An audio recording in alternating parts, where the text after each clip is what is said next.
ESPN welcomes you to the following presentation of the Southeastern Conference.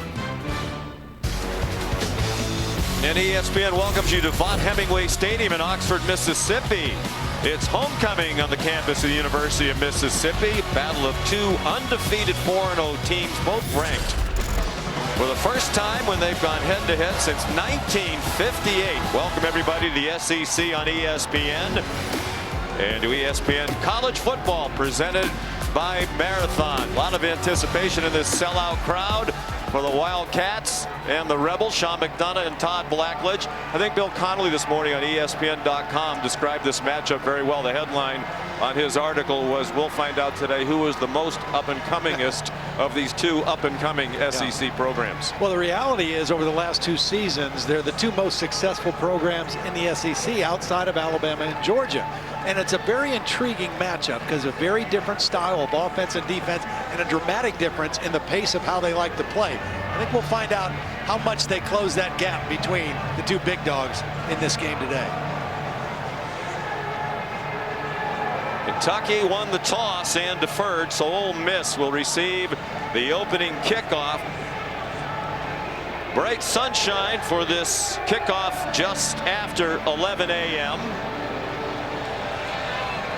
66 degrees under completely sunny skies, not much wind, and we're ready to go.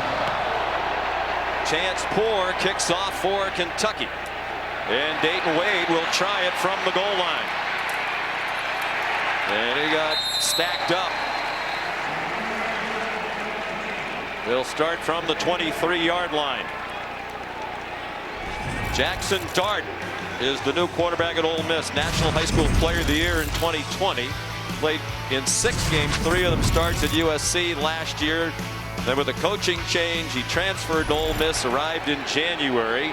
Won a spirited battle to be the starting quarterback with Luke Altmaier, and has gotten better with each of their 4 games. All of them wins. He hails from the state of Utah. 6'2", 220.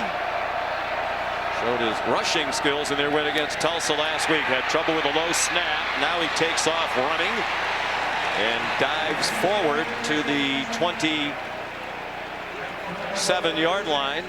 Pressured by DeAndre Square.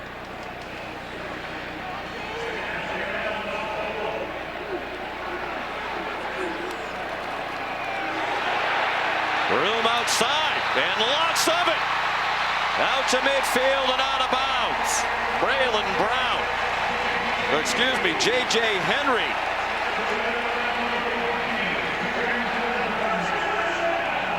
Well, this is the pace that we expect to see from Ole Miss.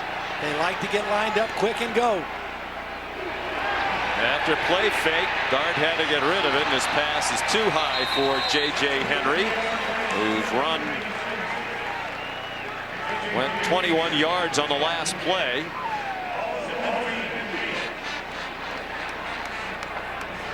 You mentioned these two teams are dramatically different. Ole Miss wants to play fast. Kentucky is old school football. Huddle, motion shifts. They take a long time to snap it. Tennessee and Indiana so far this year have snapped it more quickly than Ole Miss. Jordan Wright taken down. The ball carrier Zach Evans right at outside linebacker for a stout Kentucky defense, giving up just 10 points per game so far. And they're really good on third down, especially in long yardage. And Dart's throw is on target. Will they get to the first down? It doesn't appear so. Malik Heath, the transfer from Mississippi State. They're going to go for it very quickly. Lane Kiffin goes for it on 4th down more often than any coach in the country over the last 2 years. 49 times last year. They're 5 out of 7 on 3rd down this year. They lined up to go quick to keep the same personnel on the field for Kentucky. Now they're looking to the sideline to get a different play, but there was movement, I think, up front. They kind of out-tricked themselves on that one. On the offense, 5-yard penalty, 4th down. David Smith is the referee, and now with 4th and 6, Lane Kiffin sends the punt team on. If you line up without substituting, they have to keep the same defensive personnel on the field. Then they tried to get the right call, and I think it was Michael Trigg, the tight end, who jumped. Tulane Kiffin was given an earful to at the end of that play, because now at 4th and 6, they want to kick the football.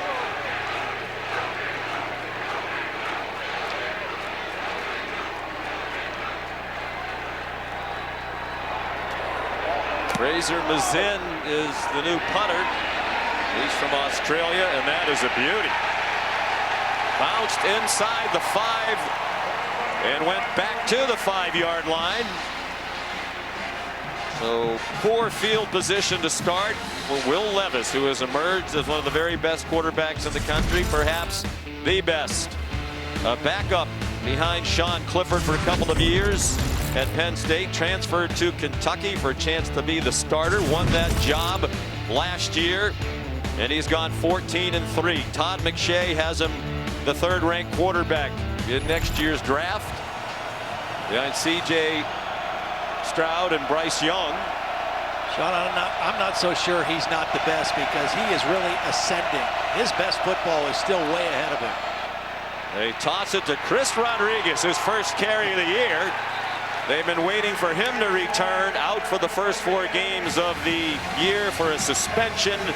The leading returning rusher in the Southeastern Conference. He rushed for 106 and change per game last year, 2,740 for his career. That is 6th in Kentucky history, 2nd in rushing touchdowns. He won't break that record. 48 is the record by Benny Snell.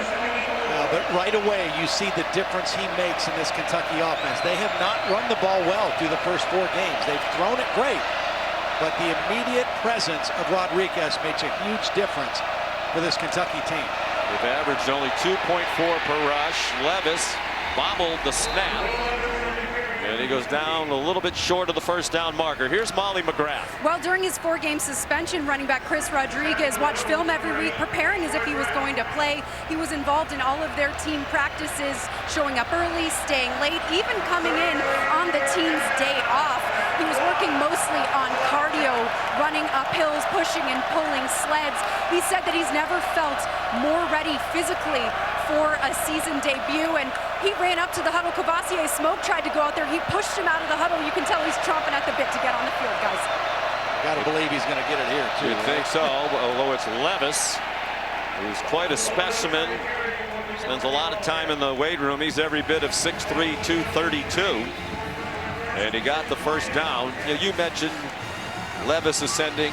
I saw there are 17 NFL scouts here today representing 12 teams. I saw a well-known scout who's been around the NFL for a long time. He said, I think by the time the draft rolls around, Levis is going to be the #1 pick, and I will be absolutely shocked if he's not in the top 3. I would tend to agree. I saw most of those guys on the field before the game, watching him throw routes against air, and the effortlessness that the ball comes out is amazing. Play action pass in this pro-style offense. He launches it deep, has a man open, and it just did not connect. But Barrion Brown, the true freshman who's made an immediate impact out of Nashville, Tennessee. They go play action, good protection at first, and then you see, I mean, this is across the field, over the outside shoulder. He had separation from the defender, just a little bit too far for the freshman Barrion Brown.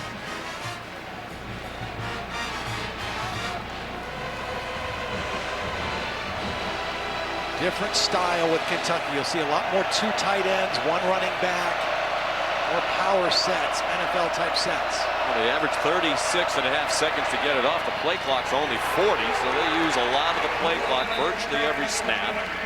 Pass in the flat caught by the tight end Brendan Bates, a senior out of Moeller in Cincinnati, chopped down by the freshman corner. Cincinnati, Ohio is a great high school football area. Kentucky's recruited it well. They have 4 guys from Moeller High School on this team and 11 from the Cincinnati area.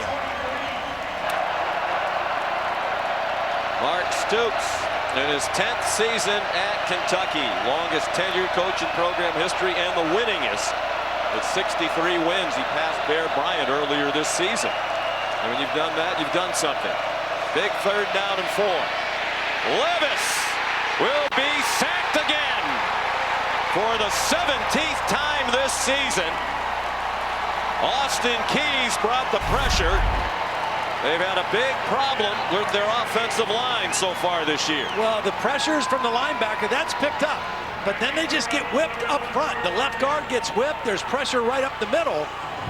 And the sack is recorded. And this is the difference in the Ole Miss defense this year. They're much more aggressive, and they really go for tackles for loss and sacks. And they got to Kentucky on that third down play. Colin Goodfellow to punt.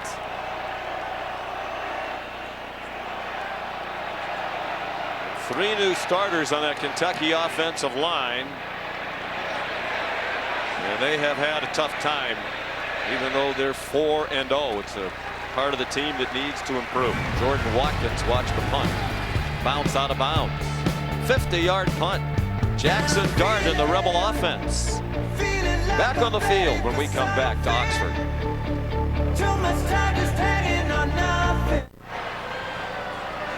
The AT&T 5G Skycam is with us today on this gorgeous day in Oxford, Mississippi.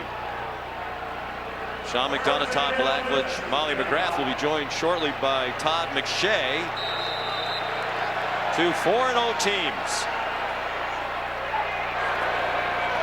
stepping up in competition today. On first down, it's Zach Evans, part of a terrific running back tandem with Quinshawn Judkins. Tyrell Aja made the tackle, a safety for Kentucky. And they go quickly again. Dart.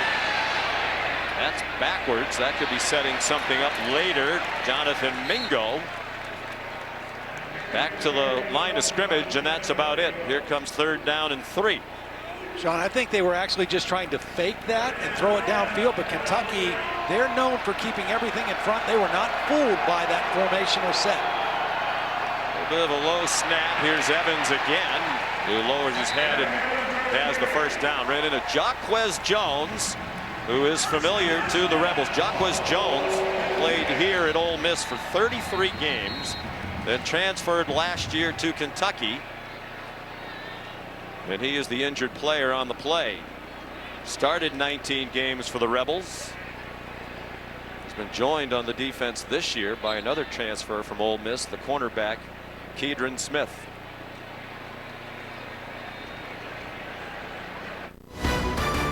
ESPN College Football is presented by Marathon. Get the most out of your drive. And in part by Taco Bell. Vote for this month's Live Moss student section on the Taco Bell app.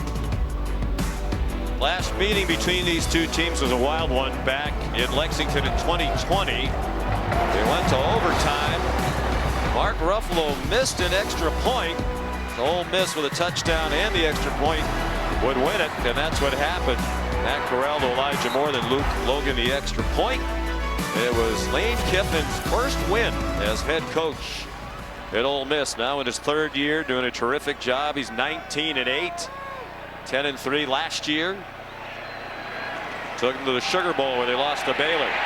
Dart avoided the rush, can't find anybody. Takes off running now. Jackson Dart has a first down.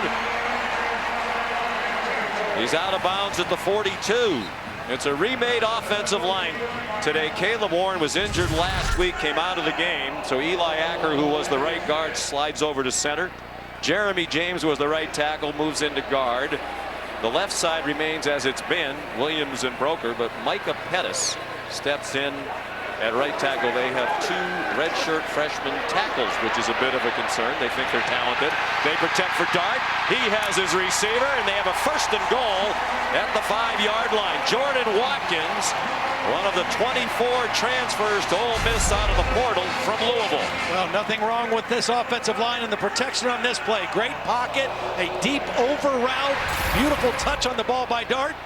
First and goal. Good for 38 yards. They marked it at the 4-yard line. Zach Evans, touchdown, Rebels.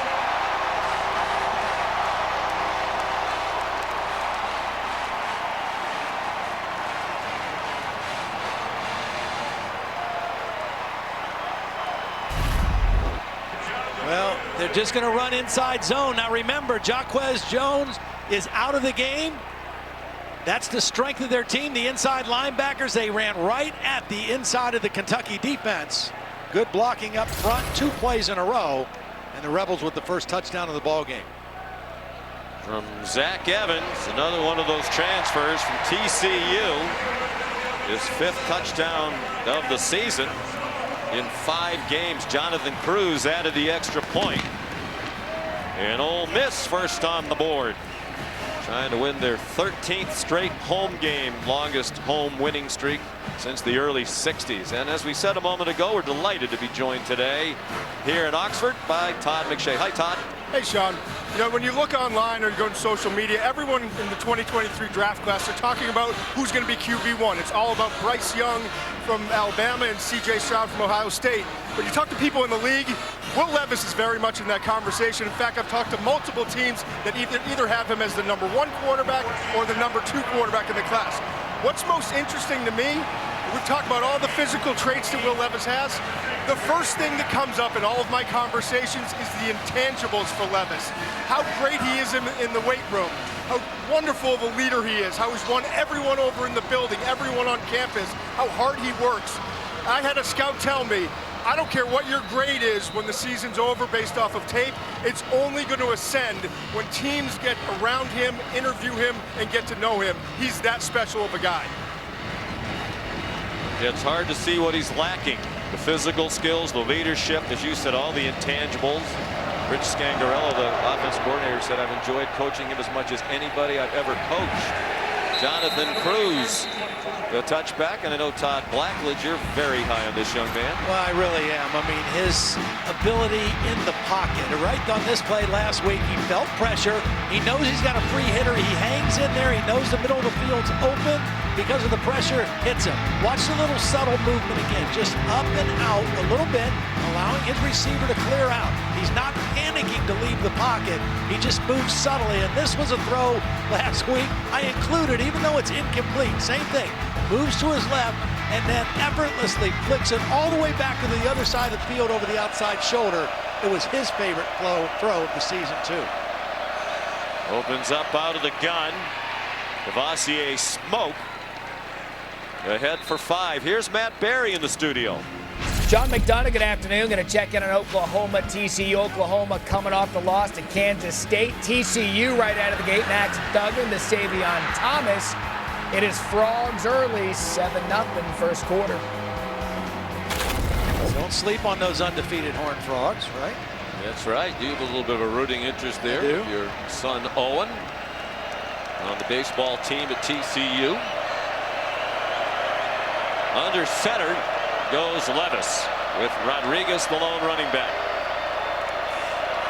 Again, they use a lot of time, and Rodriguez got spun around by Tavius Robinson, Canadian, transferred in from the University of Guelph in Ontario.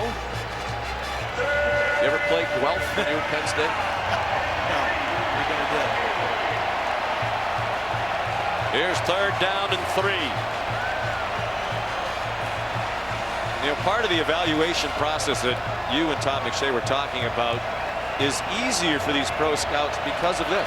They run a pro-style offense. You don't have to guess what it's going to be like when he's in a pro-style offense. They huddle. They run shifts and motions. It really is the Shanahan offense. Mike and Kyle. Quick pass. Great run after the catch. Barryon Brown. Out of bounds, well into Ole Miss territory to the 37-yard line. The only way these plays are successful is if the receivers in front will block. It's a quick throw to the speedster Brown, and watch Tavion Robinson out there blocking, Brendan Bates out there blocking, and that's all a speedster like that needs to turn a short throw into a big completion and catch. Brown had 4 catches last week in their win against Northern Illinois for 102 yards and 2 touchdowns. Little hesitation. There's the powerful run of Chris Rodriguez. Rich Scangarello told us, I don't think we've broken more than 1 or 2 tackles all season long. Rodriguez will break them. You know, coming into the game, he had 417 career carries, and only 13 of those had gone for negative yardage. He's a big, downhill runner, and he's always going to fall forward for an extra yard or two. Doesn't have the flashiest runs, but boy, is he is effective and powerful. We got 7. Here's 2nd and 3 from the 30. Ole Miss up 7-0. Rodriguez again. We asked him to describe his style, Todd. He said, I'm a downhill runner, power back, and boy, was that on display on those 2 rushes. Yeah, and watch now, he sees the blitz coming. I mean, this is an unblocked guy, but watch Rodriguez see it, feel it, and just step right inside of that tackle and turn it forward for several yards. That's good. Darius Tennyson was up from the secondary at the line of scrimmage, who couldn't get Rodriguez down. The 2nd leading rusher last year in the SEC, behind Tyler Beatty of Missouri, 12th in the nation. Rossier Smoke comes in for him. Kentucky on the move. Smoke looked like he had a pretty good hold there on the left, didn't get anything out of it. Banged down by Austin Keys. So Kentucky, it's very interesting because over the last several years, they've been a really good running football team. Really good offensive lines, really good backs. This year, a little slow starting running it, partly because of some of the offensive linemen they're missing, partly because Rodriguez has not been there. They've leaned more on Will Levis throwing it, but that's led to more quarterback sacks as well. The offense now looking for more balance with Rick Scangarelli. He was the quarterback coach last year with the San Francisco 49ers. Screen pass, they had it well set up, and Smoke dropped the ball. Smoke was trying to smoke somebody first before he caught the ball. He was already, he knew it was set up. He was ready to look downfield and make a big play and maybe find the end zone, and just didn't do first things first. You got to catch it first.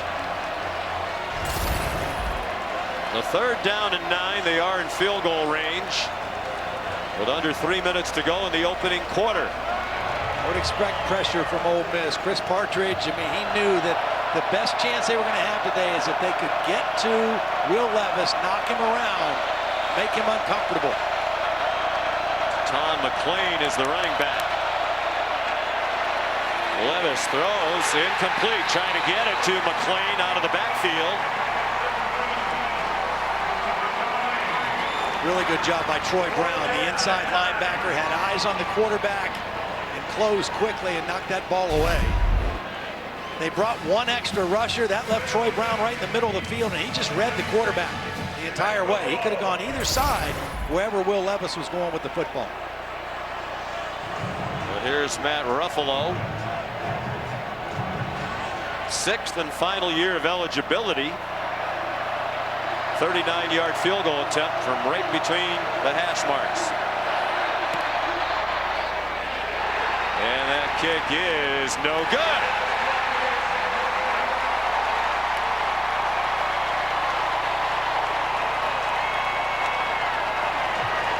He's had some painful misses. Showed you the missed extra point. There was the difference in the lost Ole Miss in 2020 in Lexington. Lane Kiffin celebrates his squad up 7-0.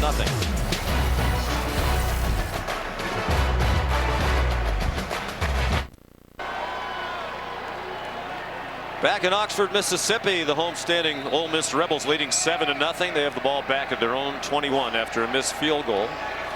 Quinshon Judkins, true freshman, he got stopped in his tracks by Jordan Lovett. The hard-hitting safety, just a redshirt freshman. Good news for Kentucky. Jaquez Jones is back on the field at inside linebacker. A low snap. We mentioned Eli Acker, the new center today. Judkins dropped for a loss by DeAndre Square, the leader of that defense. You mentioned the strength being the inside linebacker. He's the other alongside Jones. Second or third time he's come on a delayed pressure as soon as that back vacates. There's 3rd down and 11. 2 minutes to go in the quarter. Right on target. Dart weaving through midfield is Malik Heath. Big gainer to the transfer from Mississippi State. Really a beautiful throw and perfect timing. As soon as he made that separation from the corner, the ball was on him. Is it too early to say Jackson fired a dart? That's a little too easy. Great play fake. Throwing it a single coverage, and it's almost intercepted. Carrington Valentine, the corner, had coverage on Malik Heath. Sean, the thing that's so interesting about these two teams, both really good. Kentucky wanting to improve their running game, hoping to do that with Chris Rodriguez. And each week, Ole Miss trying to improve their pass game. They're running the heck out of it. 280 yards a game coming in. And Jackson Dart is getting more and more comfortable in Lane Kiffin's offense as each game goes by. He had never played in an RPO offense in high school or during his year at USC. He carries for 8. Mentioned he arrived in January. He went through spring ball. He told us yesterday, even at the end of spring, I didn't feel comfortable schematically or really with my new teammates. He brought a bunch of the receivers out to Southern California this summer to work out together. And he said he now feels much more comfortable. Charlie Weiss, the offensive coordinator, Charlie Weiss Jr. and Lane Kiffin both told us major improvement. Please reset the game clock to 1 minute, 23 seconds. 1, 2, 3. With each game, and he is Play clearly stopped because a player's helmet on the defense came off. Please reset the play clock to 40 seconds. clearly the #1 quarterback now. And I think those go hand in hand, right? I think he's more comfortable, so they've been more comfortable in making him the guy, and that has also made him more relaxed and feeling like he can continue to grow. And he's got a lot of upside, too. We talk about the upside of Will Levis. This young guy has got a lot of upside as well. This is just his 7th career start. 3 last year for USC after Keaton Slovis got hurt. Right through the middle. Quentin Judkins. Touchdown, Ole Miss. 48 yards for the true freshman.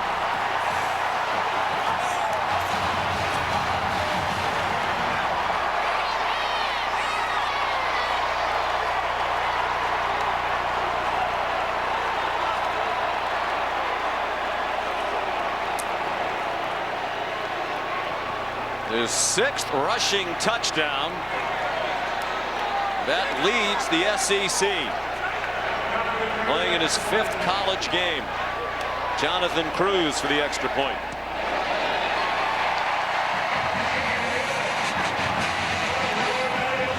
Sean, you mentioned the changes to the Ole Miss offensive line. Watch Micah Pettis, the right tackle, cave in here, and then the tight end come over and get the perfect kick-out block, Casey Kelly. And then it was off to the races for Judkins. Beautiful run, perfect execution at the line of scrimmage. This 1-2 punch of Zach Evans and Quinshon Judkins has been outstanding all year, and off to it again. First-year offensive coordinator Charlie Weiss Jr. Good call, Coach. First year as the offensive coordinator here. He has a lot of weapons to work with, including Judkins. Just can't believe how mature he is right out of high school. And you mentioned it, the tandem with Zach Evans. Judkins averaging 107 yards rushing entering today. Evans 91. There's only one other team in the country that has 2 players averaging 90 yards or more per game, and that is Air Force with Brad Roberts and John Lee Eldridge III. Mentioned it, Ole Miss 4th in the country in rushing, and 2 of the 3 teams ahead of them are Air Force and Army option teams. Minnesota's the other. Reception of Lane Kiffin as they flip it around all over the place through the air. That is not an accurate reception. Here's a nice return. Marion Brown, a difference maker again. He may go. He's already taken one back, and he got this one inside the 15. Just what Kentucky needed. Feeling like they're falling behind on the scoreboard to this explosive Ole Miss offense early in the ball game. And a special teams play. They've been excellent on special teams so far. Marion Brown, who you mentioned, returned a 100-yard kickoff in the open the 3rd quarter in the opener against Miami. Almost got home again, but at least gets Kentucky deep in Ole Miss territory. Kickoff return for a touchdown against Miami of Ohio was their first at Kentucky since 2009. Derek Locke against Louisville. Marion Brown almost made it 2 in 5 games this season. 85-yard return. Lane Kiffin wondering if he made a fair catch signal is the information we're getting from the sideline. And apparently he did not. Let's take a look. I don't think so. No, I don't either. Those hands never got above his waist. Matt Austin, our referee, agrees. Here's a toss.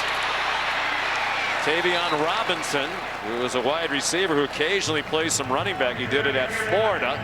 And he's down to the 10-yard line. Here's Matt Berry. All right, Sean McDonough, just going to give you some network traffic. How about what Kansas State's doing the week after beating Oklahoma? TCU is all over OU right now on ABC. ESPN2, we're rowing the boat. ACC Network, Louisville, Boston College tied at 7. Oh, by the way, McDonough, the tarp is on the field at Yankee Stadium. Oh, what a shame. Chris Rodriguez, the running back, on second down from the 10-yard line. Rodriguez into the end zone. What an answer. Welcome back, C-Rod. And Kentucky's on the board on a 10-yard run. They went with an unbalanced line. They had 3 offensive linemen to the right side of the formation, and watch the pull by number 79, kick out block, and then just power straight ahead running by Chris Rodriguez. It's Tayshawn Manning, number 79, with the kick out, the transfer from Auburn. What an answer by the Wildcats. What a playmaker Brown is at wide receiver and in the kickoff return game. And that extra point, no good. Damian Harris blocked it.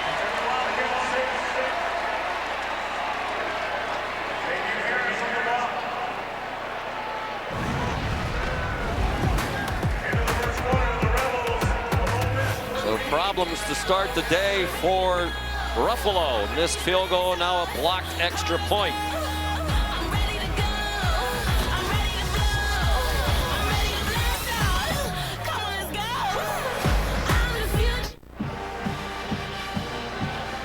We're back in Oxford, Mississippi. Still morning here, so it's our weekend wake up, brought to you by Wendy's Breakfast.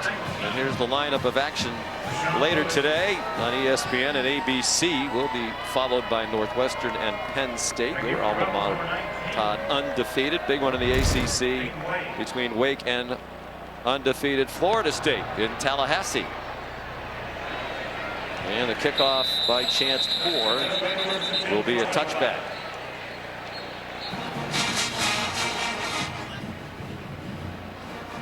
You know, Ole Miss has been off to a great start, and one of the things they've done, they are fast starters. I mean, they have been in the first half really dominating their opponents.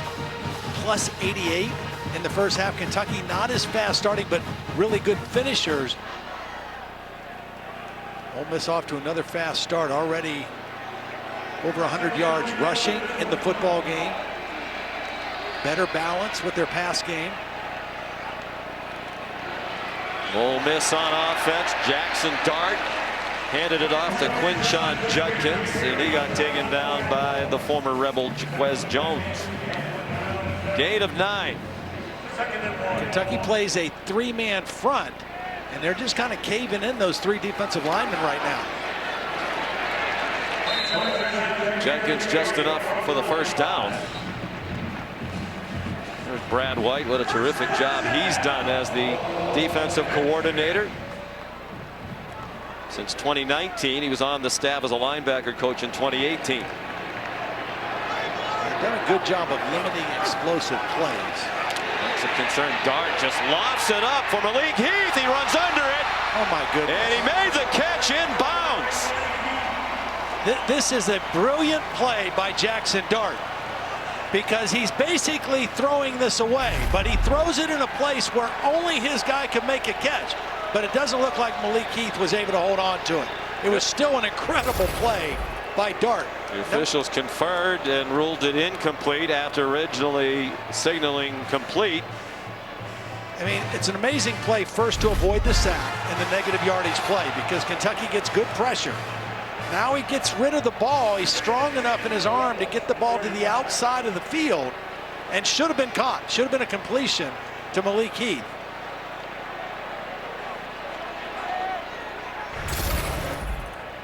Wondering why it wasn't a catch on that replay. Judkins got blasted after he got 6. We will admit it's very hard for us to see our monitors here in the booth. We are in the early morning sun here, and it is just pelting our booth. I hope you have sunscreen on today, partner. No, I don't. I think you need it more than I do. I think I do. I have a little more acreage up top. On 3rd down and 4, and that pass incomplete off the hands of Jordan Watkins. Slightly behind, but one that could have been caught. There is a flag down on the play. David Smith, the referee, leading the Southeastern Conference crew.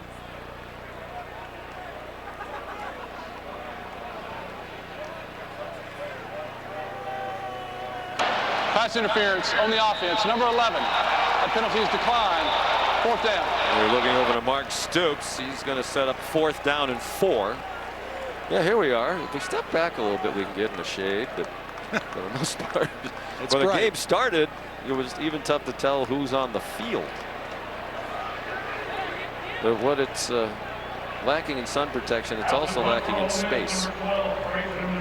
It's also the smallest booth. Good thing Oxford's such a wonderful place otherwise. Here's Fraser Mazin again.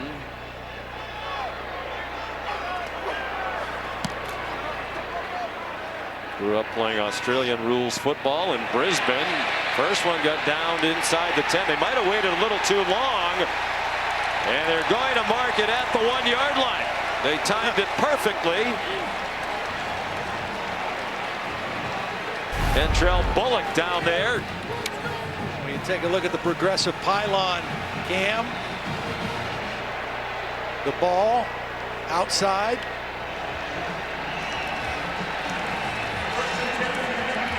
Boy, they did flirt with it, though. I'm sure they're taking a close look at this. If he didn't flip it back before he stepped into the end zone, though, that's the issue here. Well, let's bring in Matt Austin. Matt, what do you think? Yeah, Sean, here's the rule. The minute the kicking team gains possession of the ball, it's dead.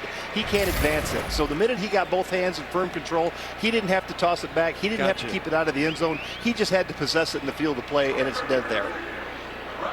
They're going to consult with Ken Switzer in the replay booth. And as they do, we'll step aside. 13.5 to go till halftime. Ole Miss up by 8.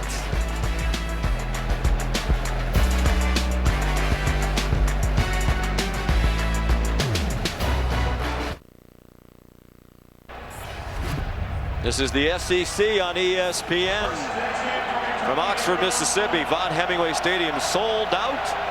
Some of them a little late arriving, a little extra time on the Grove. One of the great tailgating scenes in all of college football, just a couple of blocks away. Will Levis and the Wildcats backed up to their own 1. Chris Rodriguez, the tailback, already had a big impact in his first action of the year. Levis powers out to the 5-yard line. Here's Molly McGrath. Well, Kentucky coaches were really hard on their offensive line until that last touchdown drive. Before the drive, O-line coach Zach Yenser told his guys, Will's getting hurt out there. You need to do a better job of protecting him. And then O-linemen complained about the silent cadence they were using. So Levis came over and said, we're switching from a silent cadence to a verbal cadence, hoping for better communication. And so far, it's working, guys. Well, they've struggled to block, as we said, 2.4 per rush. There are only 131 teams in FBS football. And they're near the very bottom of college football in sacks allowed as well. Plenty of time for Levis that time. He swung it out wide. And it's a first down for Chauncey Magwood, just his 4th catch of the year for the sophomore from Albany, Georgia. Well, and going back to those numbers, again, those are rare numbers for Kentucky. They've been a really good running team, really good offensive line football team, but they lost 3 starters from their O-line last year, and they played the first 4 games without Chris Rodriguez. So it's a work in progress, and already they're running the ball much better today than they have so far. We had 2 offensive linemen from last year drafted in the NFL. Luke Fortner, the center, 3rd round by Jacksonville. Darren Kennard, the All-American tackle by the Kansas City Chiefs. Out wide and in trouble. Rodriguez dumped by Ladarius Tennyson. Transfer from Auburn, where he was primarily a special teams player. Well, this is a missed block by Jordan Dingle, number 85. That's his man. I mean, he's assigned to block on the edge, and he just whips. And it's a nice play by Tennyson for a loss of yardage play, but a poor effort by Dingle on the block.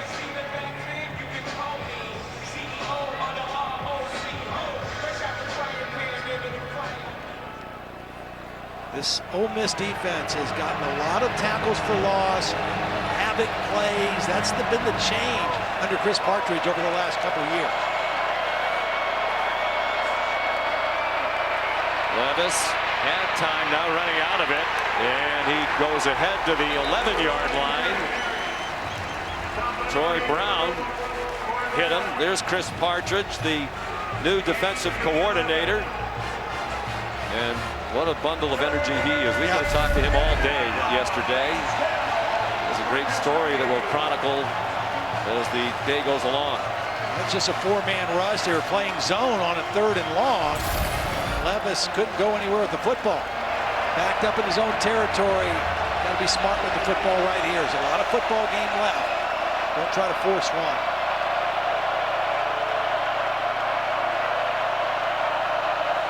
They bring some pressure. Levis back toward the end zone, gets it off. Tavius Robinson, the hit, incomplete for now, but here comes the flag. They're going to have intentional grounding in the end zone, and that's going to be a safety, I believe. The intentional grounding, he didn't leave the tackle box, and the ball didn't cross the line of scrimmage. Number 7 on the offense. A foul occurred in the end zone, results in a safety.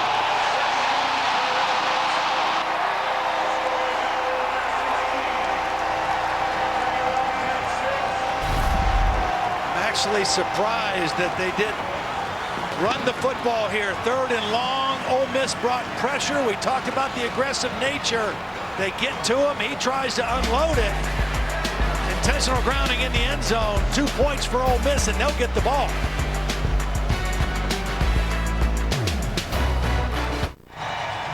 Will Levis called for intentional grounding in the end zone for a safety, and to add injury to insult, when he got up off the ground, he showed his hand to the officials. That's about the only time you can make that gesture to an official and get away with it. He has a dislocated middle finger, it seems. Molly? Yeah, you saw his finger was completely bent sideways. Athletic training staff popped it back into place and taped his 2 fingers together. He practiced taking snaps from the center with his fingers taped and seemingly had no issues with that, Sean. Well, there's 2 good news for him. Number 1, it's not his throwing hand. Number 2, they're in the shotgun more than under center. And so that's a little less pressure on the left hand.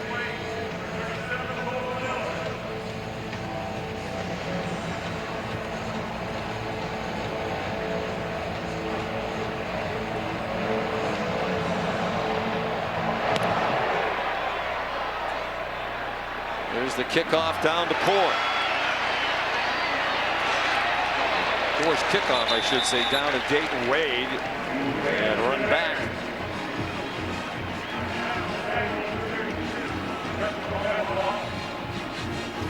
They're going to start with good field position out near the 37-yard line. Talked about Jackson Dart and just him growing in this offense each week, each rep. Last year at USC played in an air raid offense. Graham Harrell was the offensive coordinator. There were no RPOs. There were not the play action game that he has. They didn't play at quite the same tempo. A lot on the quarterback's plate in this offense, and he is, again, just getting more and more comfortable with each rep. Good play fake going long for Heath, and a little too long. We spoke with Jackson Dart yesterday about his trip here. He said, you know, originally he didn't want to leave USC at all when the coaching change was made. When Lincoln Riley came from Oklahoma, he hoped he would stay and be a quarterback. But once it was obvious to him that Caleb Williams was coming too, with Lincoln Riley, he decided it was time to go somewhere else. And he wanted to come to the SEC for a variety of reasons, to play against the best competition, in his opinion. And to work with Lane Kiffin. Dart taken down there by Jordan Wright. He said he really appreciated Lane Kiffin has worked with quarterbacks of a lot of different styles and made all of them better, in Jackson's opinion. Yeah, he's very adaptable to what the skill sets are, develops quarterbacks in different ways, and he's done a nice job with Jackson Dart. On third down, he's on target again. Malik Heath down to the 35-yard line. Boy, he's thrown some beautiful balls today. Nice job of protection. And Malik Heath, you know, 24 transfer portal guys, but you don't see too many guys go from Mississippi State to Ole Miss. Or the other way around either. Or the other way around. We asked some of the sports information people here at Ole Miss, do you remember anybody else who's done that? One side of the Egg Bowl to the other, and they couldn't. Blake said his mom was worried about the transfer more than anything else. Down the seam. Bad throw by Dart. And it's incomplete. Tyrell Agent had a great chance to pick it off. They had double coverage, but he couldn't hang on in the secondary. Yeah, this should have been an interception because that was a poor decision to throw the ball down the middle of the field with that much air under it with a middle safety. Agent had a beat on it. And credit Mingo for just colliding and making sure the ball got knocked out. But that should have been an interception. On the handoff, straight ahead, Zach Evans. Transfer from TCU, taken down by DeAndre Square. 3 years a captain on the defense for Kentucky. Talked about Lane Kiffin liking to go for it on fourth down. This part of the field, he's probably already told Charlie Weiss Jr., we're going for it on fourth if it's 4 or less. So you don't have to throw it on this third down play if you don't want to. They're very good at letting Charlie know where they need to get to go for it on fourth down. Dart very close to the first down at the 25-yard line of Kentucky. They caught Kentucky in an inside blitz. Both inside backers were coming in the A gap, and they ran that ball outside. Good decision to keep it by Jackson Dart. Got a generous spot. They gave him the first down. Evans, the running back now. Another low snap.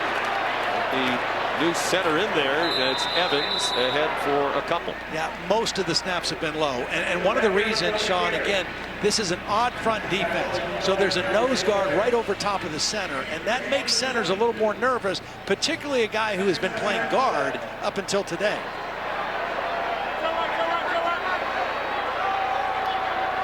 Very confident Acker would handle it well. That one's a better snap by knee-high. Back shoulder throw from Malik Heath. Flag down. He caught the ball.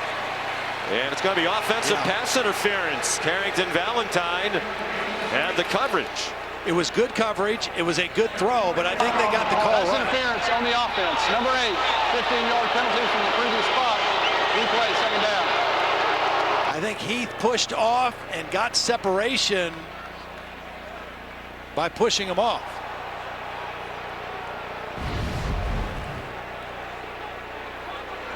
We mentioned Heath wanted to come here, but it was his mother who said, are you going to be able to handle, the fan abuse when you go from one side of the Egg Bowl to the other? The league finally convinced her this was the right place. It's a big change for him. He was playing that air raid. He said there, most of my routes are 5 yards. Sometimes you're behind the line of scrimmage. Here it's a lot of deep down the field on the passing tree. He thought it would help make him a better receiver. He's been an immediate impact player. Dart deflected and incomplete. Wow. They had it down by Jordan Wright. They had Mingo open behind the linebackers. Probably would have scored. Had that ball not been deflected, Mingo would have scored a touchdown. Just a little more air under that by Jackson Dart, and he's got a touchdown throw. It's third down and very long. 23 yards to go. Midway through the second quarter, Ole Miss already up 16-6. Probably not a field goal try from here. Sidearm throw, and a juggling catch made by Casey Kelly, the younger brother of the former Ole Miss quarterback Chad Kelly, and the nephew of Jim Kelly. There's going to be a flag holding. down. Yeah, it's going to be holding on the best offensive lineman, Holding Nick Broker. on the offense, number 64. A penalty is declined. 4th down. Justin Rogers, defensive tackle, had a great rush. And Broker, who is the best up there and the most veteran, experienced guy, got caught with the hold. Decision for Lane Kiffin.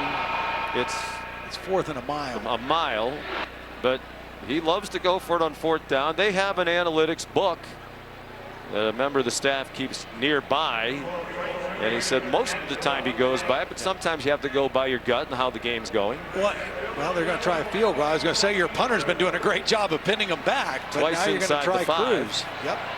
Cruz has the leg, and Lane has seen it firsthand. He's a transfer from Charlotte. He's twice kicked a 56-yarder in his career. This is 53. Three's really not a factor.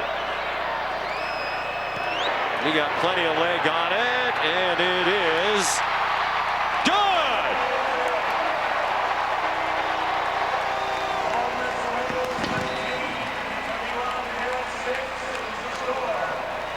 Lane Kiffin, when he brought Cruz over from the transfer portal, had memories of Jonathan Cruz, and they weren't good ones. We'll tell you more about that when we come back.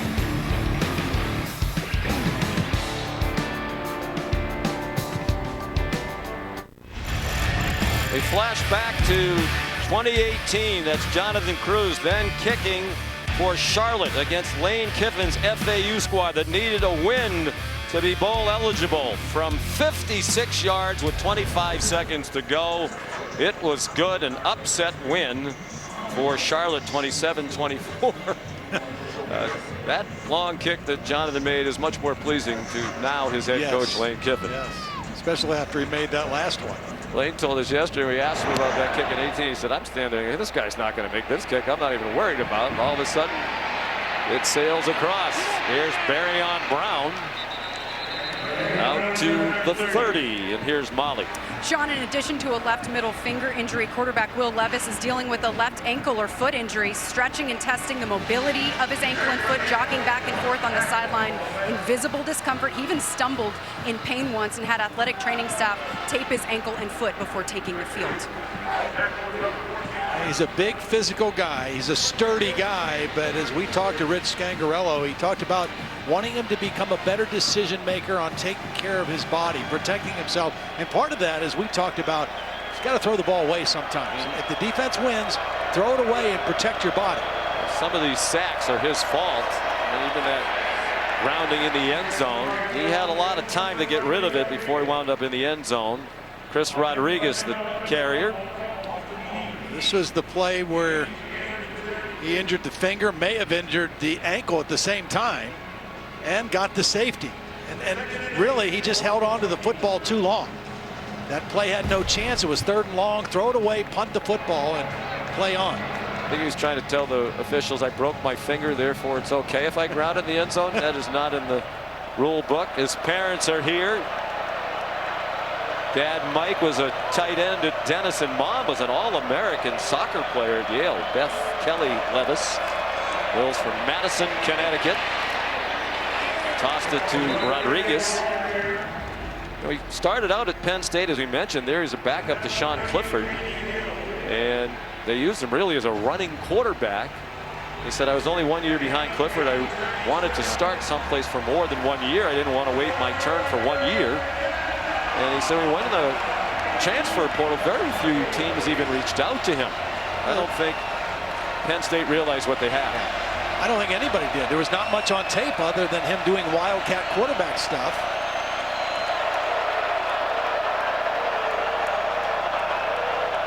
Comes into this off back-to-back 300-yard passing games. Rodriguez. First down. Here's Matt.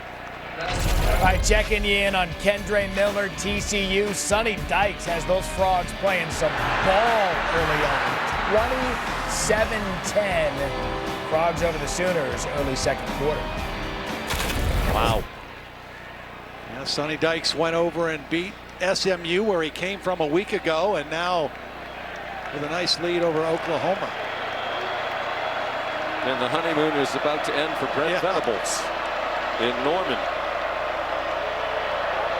Already one surprising loss for them. On the end around, a handoff to Isaiah Cummings. Great call by Rich Scangarello, and a big gainer into Ole Miss territory to the 32. They were lucky to make this exchange. Watch, they almost didn't get the handoff. It was late. Levis was able to stick it in the belly, and it was a great call, as you mentioned. And Kentucky on the move. They still need to find a chunk play in their passing game. Off of play action, get some of these wideouts involved. We haven't heard Dane Key. We haven't heard Tavion Robinson. A 23-yard gain. First time Cummings has touched the ball this year. Jaton McClain, they weren't sure he'd play due to injuries, but in there, particularly in pass protection. He got 5. Time for the Aflac trivia question. Kentucky 7th in the AP poll. When was the last time they were ranked higher?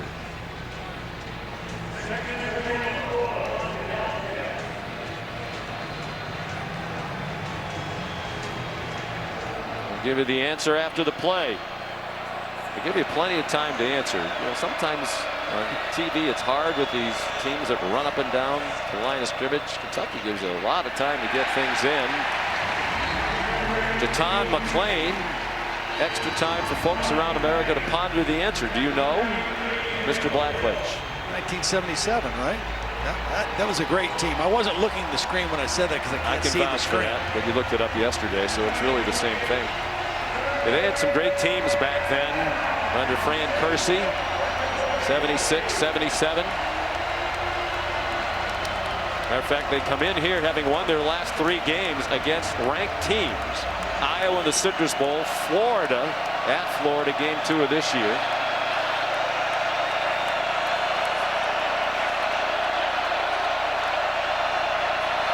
Trying to beat another ranked opponent on its home field. Short set by Levis. Short pass and a first down.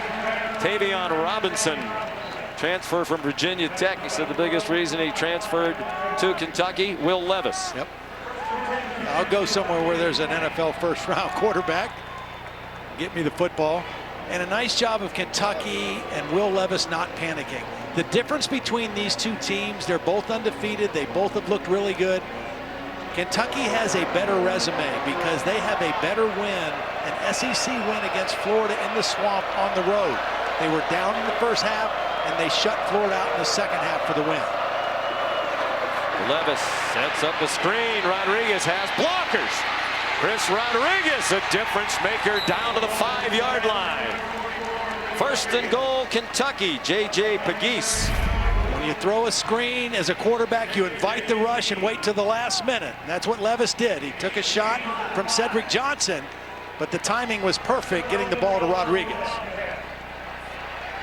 Geez, the defensive lineman running downfield to make the big stop might have saved the touchdown. The 15-yard gain. First and goal in the final 2 minutes now of this opening half.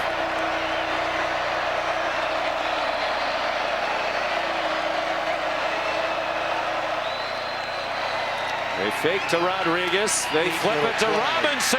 Touchdown. What a play, and beautifully executed. Wow, what a neat play, because everybody's thinking Rodriguez, right? They're faking the run to him, then it's the little underhand flip. Watch, here's Rodriguez. They're faking here, and here's Robinson coming right underneath for the little shovel pass after the fake. Super creative and well executed. And Robinson eludes one unblocked guy and gets to the end zone. Tavius Robinson was unblocked, but not quick enough to stop the speedy wide receiver. Feels like a big extra point here for Ruffalo. Missed field goal, blocked extra point. Now trouble with the snap. Chance Poor, the punter, taken down.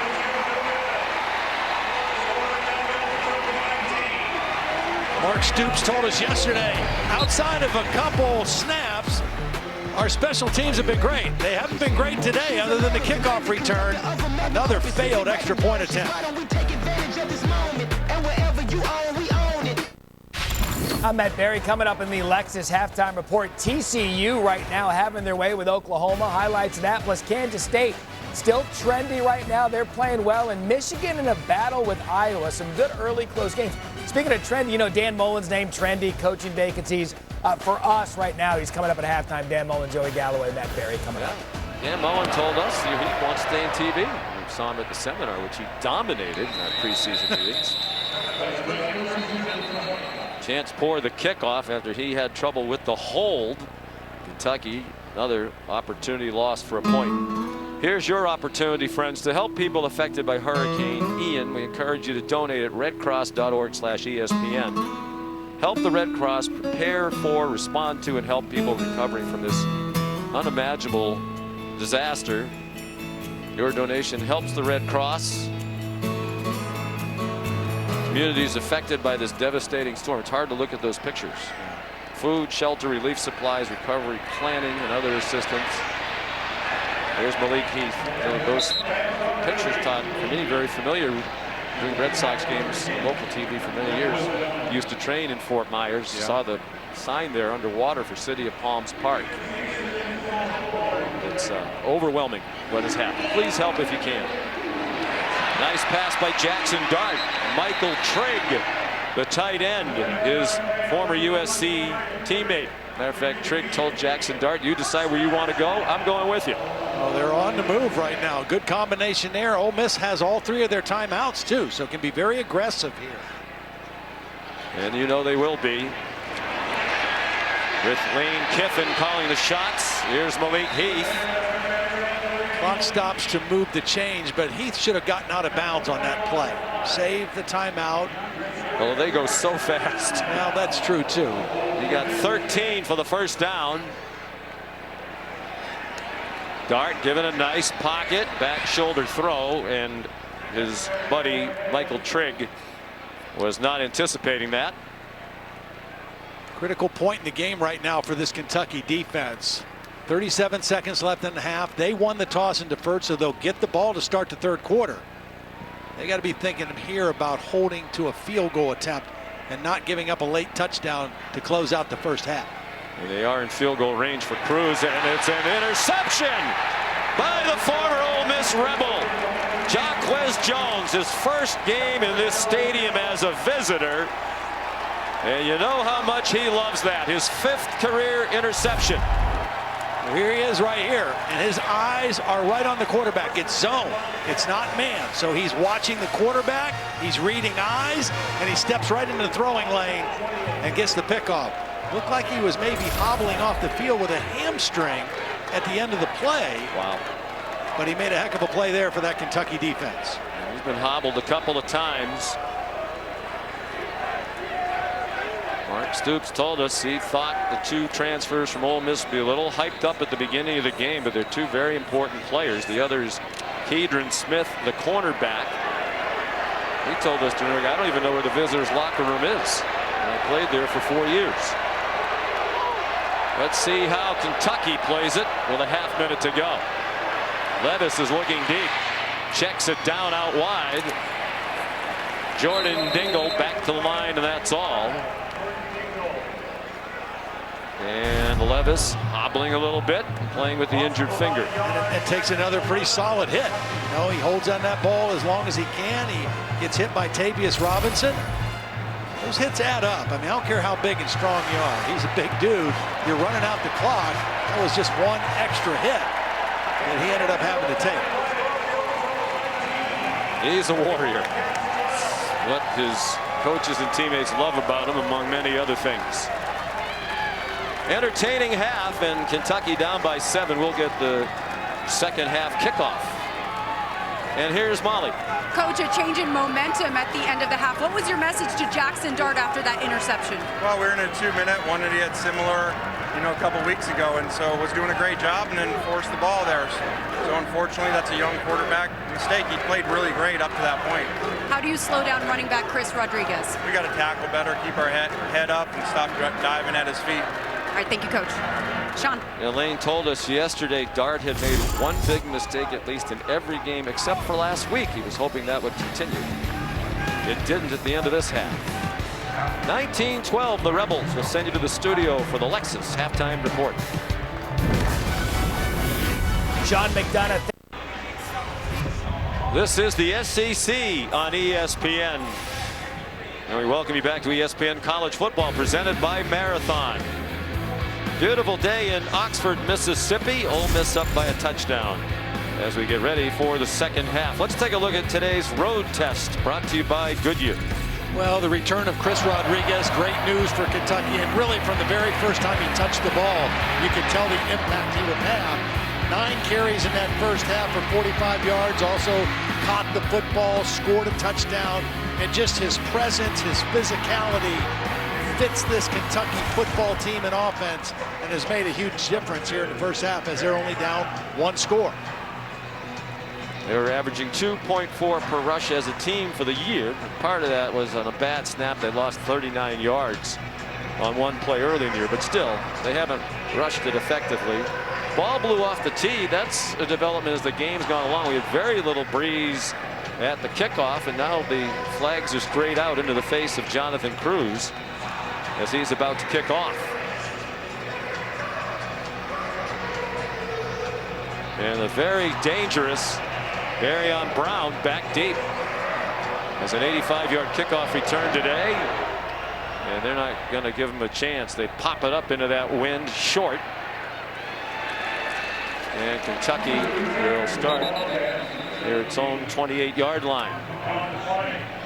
Sean McDonough and Todd Blackledge, you said it, Chris Rodriguez, a difference maker.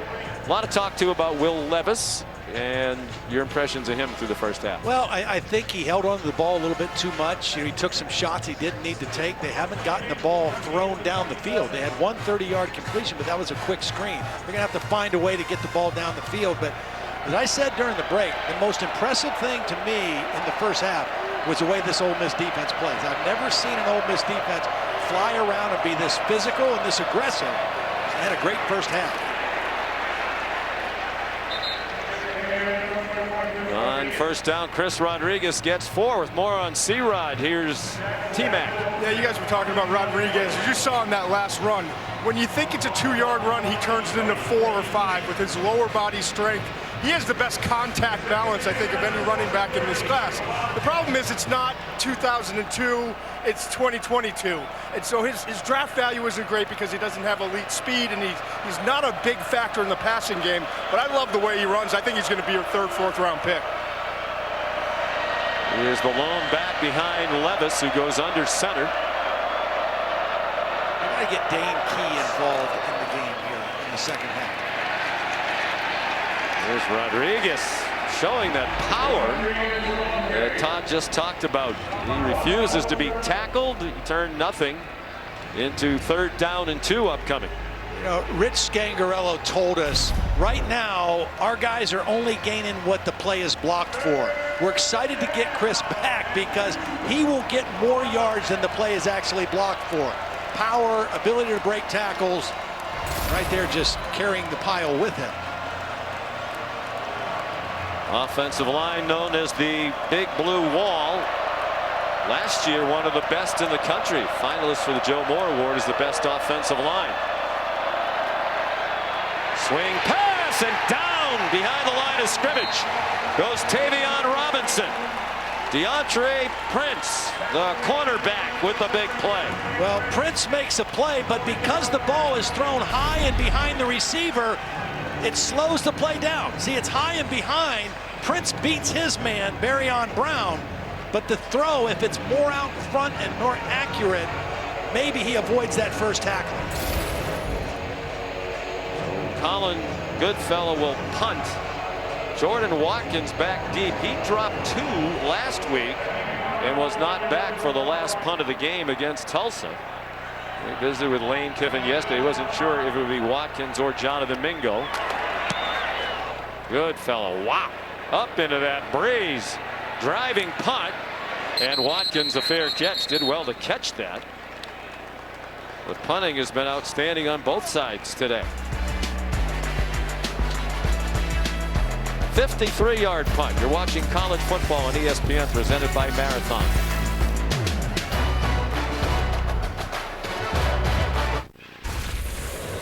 This season, All-State will celebrate every field goal and extra point made by participating universities.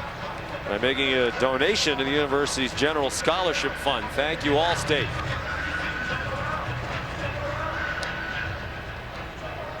Glorious day. Temperature expected to climb up into the mid-80s under bright sunshine in Oxford, Mississippi.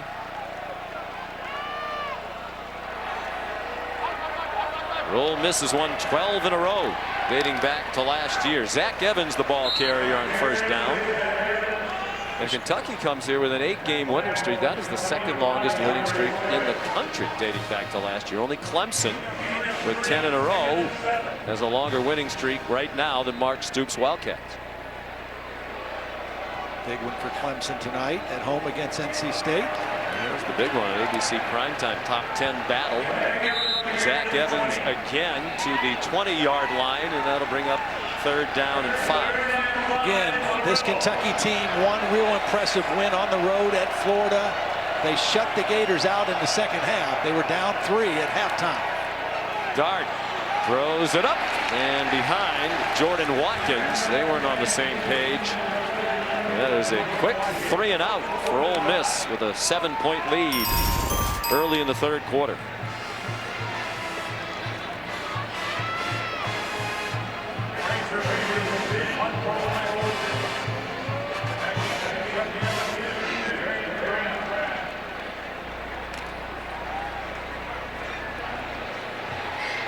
Fraser Mazin punted away. Tavion Robinson back deep. You can see him pointing at the sun. It's a problem for a lot of folks here today. And it takes a bad bounce. The punt into the wind and spun back across the 50-yard line. Well, Kentucky will have great field position. Todd Blackledge and Shade Marshall had great position at Taylor Grocery. Taste of the town when we come back.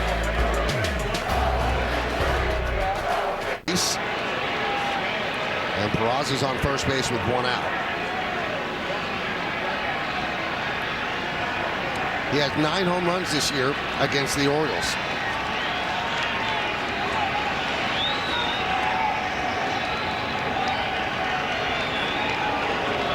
And he has 35 home runs in 79 games lifetime against the Orioles.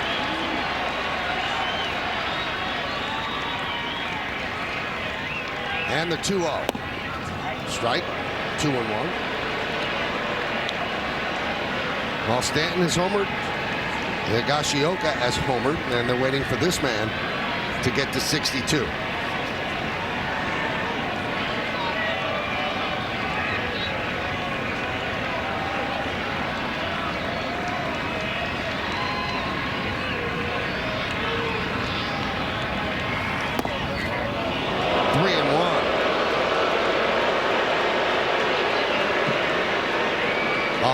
And 22 seasons of American League Baseball, and no player has ever hit 62 home runs, and just 2 have 61, Judge and Roger Maris.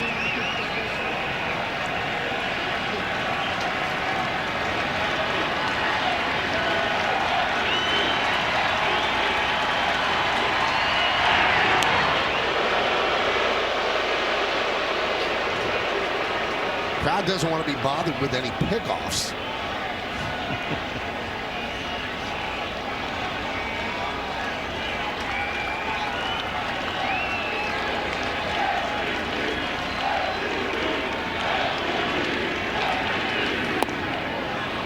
And he walks. So Aaron Judge hit by pitch, his first at bat, and a walk in his second. He's still in pursuit of 62. Back to football, Kentucky and Ole Miss. For those just joining, Ole Miss, a short punt. Kentucky started at the 29, a pass play to Dane Key for 14 on first down. Got him to the 35. Now 2 running plays for very little. This is third down and 8 for Will Levis. Dumped over the middle to Jaton McClain, and they stopped him about a yard short of the first down. So a decision to make for Mark Stoops. I think with the problems in the kicking game today, you go for this. Yeah, I mean, you've got a big physical quarterback. First of all, I've not seen a quarterback better on quarterback sneaks than Will Levis. And if they open up right over the middle, I wouldn't be surprised to see him keep the football.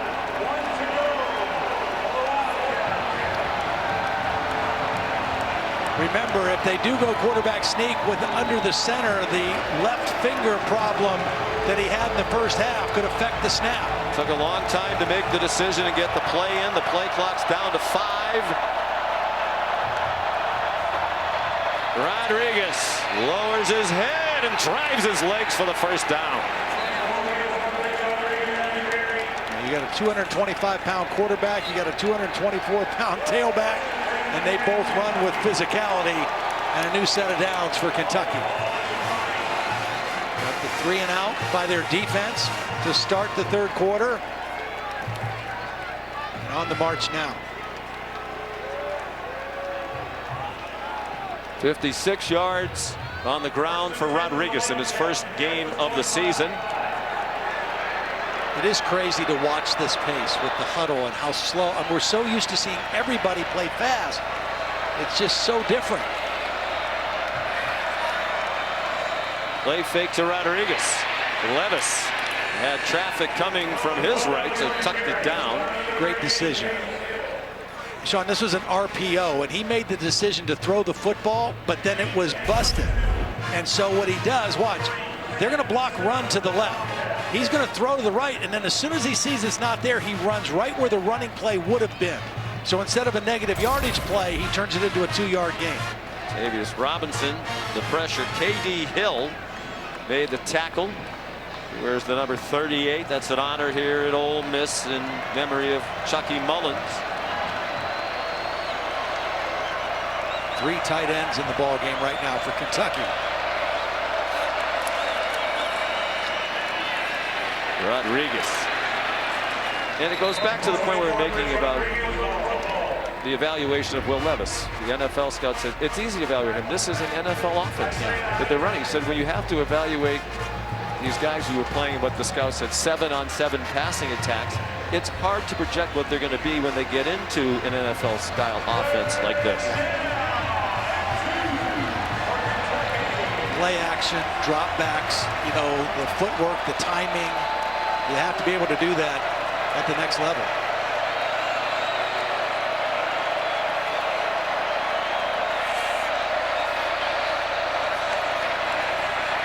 Levis over the middle, caught, and lunging for the end zone.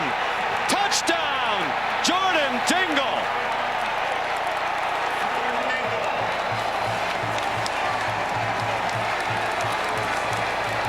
Dingle's parents in the stands here. He has a brother Justice on this team as well. They're from Bowling Green, Kentucky. Well, watch McClain step up and take the blitz on. Ole Miss bringing pressure. McClain stayed in there, got the block, clean pocket for Levis, and he finds Dingle on the in route. Good sharp move. Will Levis's parents, by the way, celebrating. And here we go again. They've missed a field goal. They've had an extra point blocked, and they've had trouble on a snap. They're making sure that he scored a touchdown. Aggressive pylon cam. Oh yeah, he definitely did. Ruling on the field was a touchdown. It should stand based on that look we just saw. Scangarello told us he thinks Jordan Dingle is like a chess piece to him. He thought that he was going to try to get him more involved, find more ways to get him the football. They have 3 tight ends that they play quite a bit, but he's the move guy. Really nice effort at the end of that play.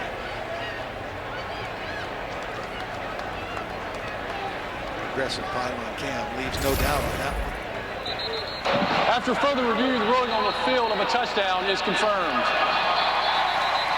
So hang on to your hat for the extra point.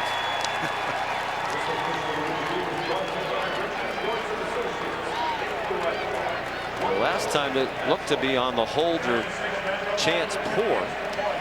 Yeah, it was a little bit low, the snap. However, it could have been handled. It was not on the ground, just a little low.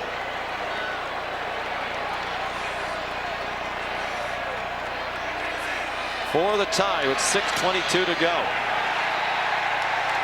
And a mock cheer goes up from those clad in blue. Probably from some of the Ole Miss fans, particularly those fans who celebrate the extra point. There's a sizable chunk of Wildcat fans here. First time they've played in Oxford since 2010.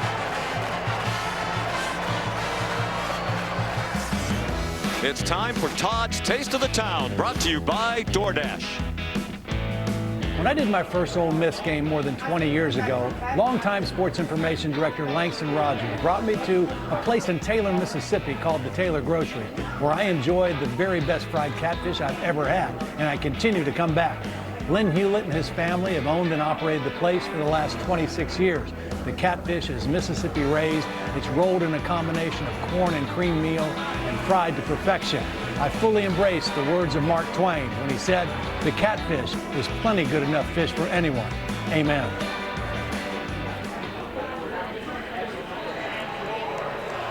Yeah, amen. How was it? Excellent. Well, Excellent. we saw Larry Fairclough with the scoreboard. You want to explain this? Well, Shane's kind of my food soulmate, and we've gone head-to-head at Taylor Grocery twice. 2 years ago, I beat him 14-11. This year, we both backed off a little bit, but I still beat him 11-10 on the number of catfish fillets. It's all you can eat catfish, and they just kept bringing them for us to eat. And I didn't want to bring you any catfish because I know, you're very concerned about this. It's healthy. So I brought you, they have an all-purpose spice, whatever it is that you'll eat to keep this. You've got that now. You can put it on anything from the Taylor Grocery. I got some insight into this from sources. Kickoff went out of bounds. You intentionally ordered sausage and cheese plate that Shane likes, and he loaded up on the sausage and cheese plate. He didn't load up. Right, I ate some too, but he can't resist it. I mean, so I did That's get not it. fair. It was a strategic move on my part. Did they measure and weigh all of the catfish to make sure that you each, his catfish might have been a lot bigger than your catfish? Just saying. I didn't think Taste of the Town was going to need a referee, but I think going forward, that could be the case. On first down for Ole Miss, the lead gone. J.J. Henry brought it out to the 40-yard line. Here's Molly. Sean, you saw Kentucky linebacker Jacquez Jones get up gingerly after that play. He was kind of limping on the sidelines, jogging back and forth, grimacing in pain. I'm told he's dealing with a left foot injury. He's trying to return right now, but he is not 100%. Well, and they're already down one of their elite players, J.J. Weaver. Did not play today. Kentucky trying to gut it out with what they have.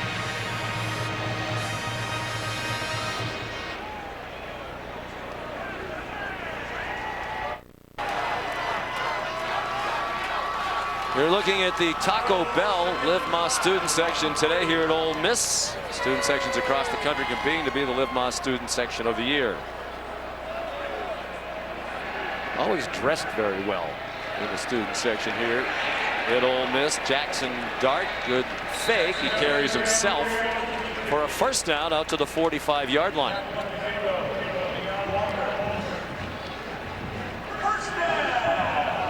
Jackson Dart ran for over 100 yards last week against Tulsa. Some on a read keep, some by design. Excellent runner.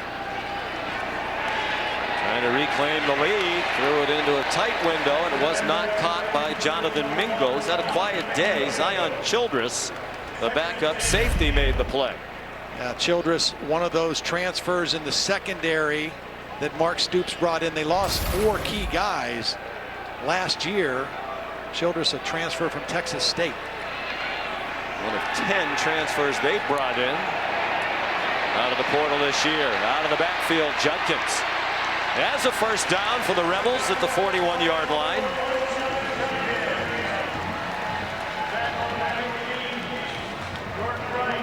The Ole Miss, their wide receivers play left and right. Mingo left, Heath right. That allows them to get lined up fast and play fast. And the pass dropped by Casey Kelly. I thought it was interesting. Charlie Weiss Jr., offensive coordinator, yesterday, talking about having to call the plays so fast. He said a lot of it just depends on where players end up on the field, because he wants them to have to move as quickly and as little as possible to line up for the next play. And that's primarily the inside guys. The slot receiver, the tight end, as we see the completion to Mingo, because those guys could end up on either side of the field. See where they're at, call play to execute as fast as you can. Could well be 4 down territory for Ole Miss. 3rd down and 7. They don't need 4th down. Judkins rips through the middle for a 1st down to the 27 after the first catch of the day for Jonathan Mingo, who's usually much more involved. Beautiful double team on the inside between the center and the right guard. They try that real estate again, and Judkins gets through. Coach Stoops, Coach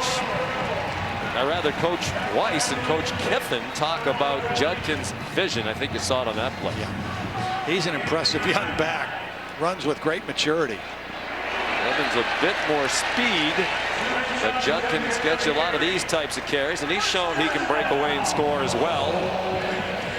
You know, part of that vision that he has, and part of what makes him special, they talk about short area quickness, his ability to make people miss right at the line of scrimmage, put a foot in the ground, change directions quickly.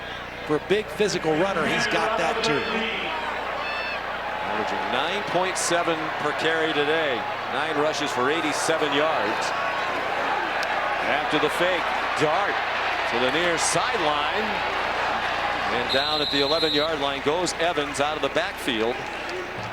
Really tackle. Yeah, really well defended. Jordan Wright got the tackle, but Kentucky, they had everybody covered in the end zone. Jackson Dart was looking to throw the end zone. That was his outlet. Kentucky defended it well. Evans again. Jordan Wright leading the way. He's had a big game. Super senior graduate student out of Fort Lauderdale. There's how quickly Charlie Weiss has to get the next play in. He is the son of the former Notre Dame and Kansas head coach. Looks like he got Mingo in single coverage up top. Coach Weiss Jr. just 29 years old. Dart tripped up by DeAndre Square. And Lane likes to go for it on 4th down, but in a tie game late in the 3rd quarter, you kick the field goal. Yeah, you've had a good drive. You know this is going to be a game that goes into the 4th quarter. Take the lead, take the points. You haven't had the kicking issues that Mark Stoops has had to worry about on the other side. Take the points with Cruz. The 26-yard try from dead center. Cruz graduated from Charlotte with a degree in psychology, which seems like a good thing for a kicker.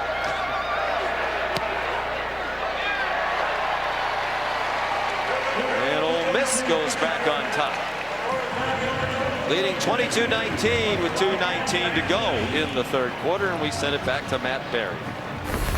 What's in the box? Thanks for asking. Plenty. Purdue and Minnesota tied on ESPN2. They're at break on ABC with TCU and Oklahoma. Keep an eye on that one. Another tie game on ESPN Plus, Kansas State and Texas Tech. And maybe the close one perhaps a lot of people didn't expect. 23-21 Boston College and Louisville out on ACC Network. So much to watch. Sean McDonough, another college football Saturday.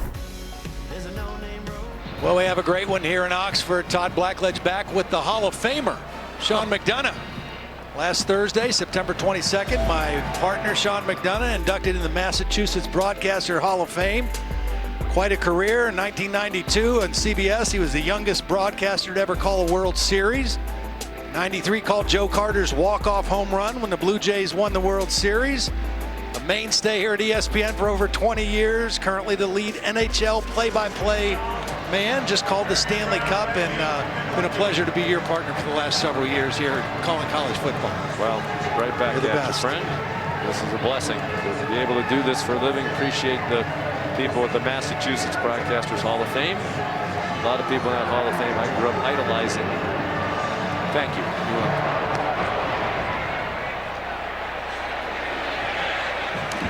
Short kickoff into the wind. Here comes Barry on Brown again. Guy's special now. He sure is. Oh, he tripped on his own man. At the 43-yard line. It looked like he was going to run away as he came toward the near side of the field. It looked like he got tangled up with Lavelle Wright. My goodness. He's got a different gear. Yeah, they're going to stop kicking the ball to him. Well, they did a little bit ago, and then when they decided to go back to him with the 3-point lead, he made them pay for it. Good job finding his blocks, vision, and then right here, he's gone. I mean, he's going to turn it on to a different gear and trips over his own man, or else Kentucky would have been right back in front. Still great field position and movement before the snap. False start on the offense, number 77, 5-yard penalty. First down. Jeremy Flax, the right tackle, one of the 3 new starters on the offensive line this year. A pretty clean game so far. That's just a second penalty for Kentucky, 2 penalties for Ole Miss. Well, they're 2 good football teams, yep. 2 well-coached football teams, each ascending. Kentucky ranked in the top 10 for the 3rd week in a row. First time they've done that since 1977. Rodriguez back to the 41-yard line. It's not just 4-0 this year.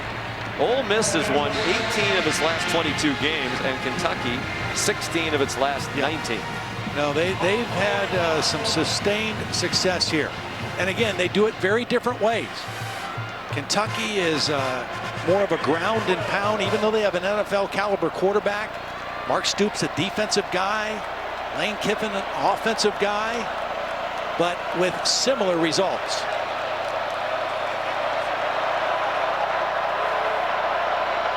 Second down and 12. Rodriguez tackled from behind after a short gain. Again, the Ole Miss defense has been impressive today. They've got the lead, a 3-point lead, and we know about Ole Miss's offense, but this is as fine of a performance so far that I've seen an Ole Miss defense put up. There's Partridge, the defensive coordinator. Big Jersey guy, man. Loved talking to him yesterday. Gets you excited.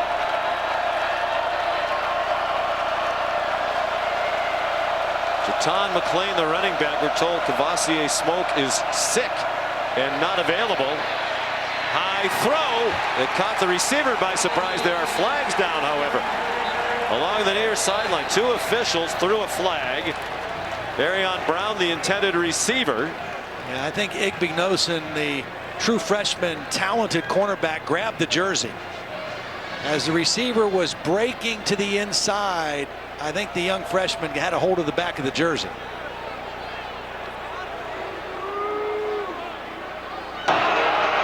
Ineligible receiver downfield on the offense, number 84.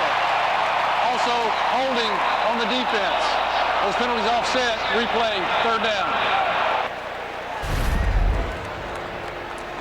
Here's the route right here. This is the freshman, and as he breaks in, you're just going to see a little bit of a grab on the jersey. He's okay there. As soon as he breaks in, little grab before the break, but an offsetting penalty and another 3rd down situation for Will Levis.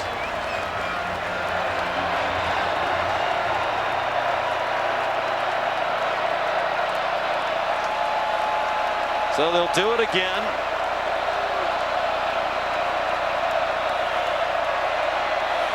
So the tight end was covered up there for ineligibly downfield. In the flat, the ball's knocked out. Was it a catch? It's Tavion Robinson. It looks like they're going to give him the catch and then a fumble out of bounds as it was punched out by A.J. Finley. Might be enough of a gain to try a field goal. Yeah, caught, secured, turning upfield, making a football move when the ball was punched out. Well, they are in field goal range, but with the kicking difficulties, they're not going to try. It'll be a 49-yarder. Ruffalo's long is 50. And he has a stiff wind at his back right now. But they're going to go for it on 4th down and 3 in the final seconds of the 3rd quarter. There's some confusion on the Kentucky sideline, though, trying to get Will Levis's attention, making a change here. The play clock wasn't moving because the game clock was running and was under 40 seconds. Yeah, that's good. They did want him to run a play, say, let's come over and talk about it at the end of the quarter and make sure we have exactly what we want for 4th down. And if you're rethinking maybe trying the field goal, now you almost certainly would going back into the win. 22-19, a good one in the SEC.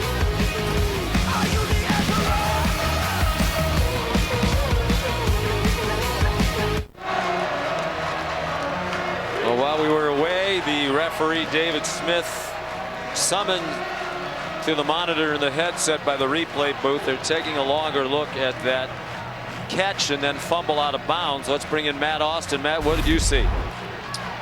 Well, this play is extremely close. The receiver definitely has firm control. He gets a body part down. Now, does he have the ball long enough, have enough time to make a football act or move? I agree with Todd. He is turning upfield. We talk about second acts. The defender coming in, swiping the ball away can be a second act. Here's the decision. After further review, the ruling on the field stands. It will be 4th down. Well, it would have been 4th down either way. The difference is it's 4th down and manageable enough for Mark Stoops to decide to go for it here. Yeah, they gained 6 yards on that play. So they're going to go for it on 4th down and 3 with kicking an issue today. Down by 3, first play of the 4th quarter. They're going to throw it. Levis under duress. It's incomplete. Intended for Rodriguez, right at the line to gain, and Otis Reese was right there, the man who had to sit out the first half of today's game because of a targeting last week. And what an athletic play by Reese, because Reese is right here. He's going to literally jump over Rodriguez. If he runs into the back of him, it's going to be pass interference. He leaps over him and knocks the ball away. Will Levis was having to dump it down to the back. There was nobody open downfield, and Otis Reese made a heck of an athletic play. Mark Stoops after the officials. Saw Chris Partridge applauding the defense. Levis had completed 10 straight passes before that one.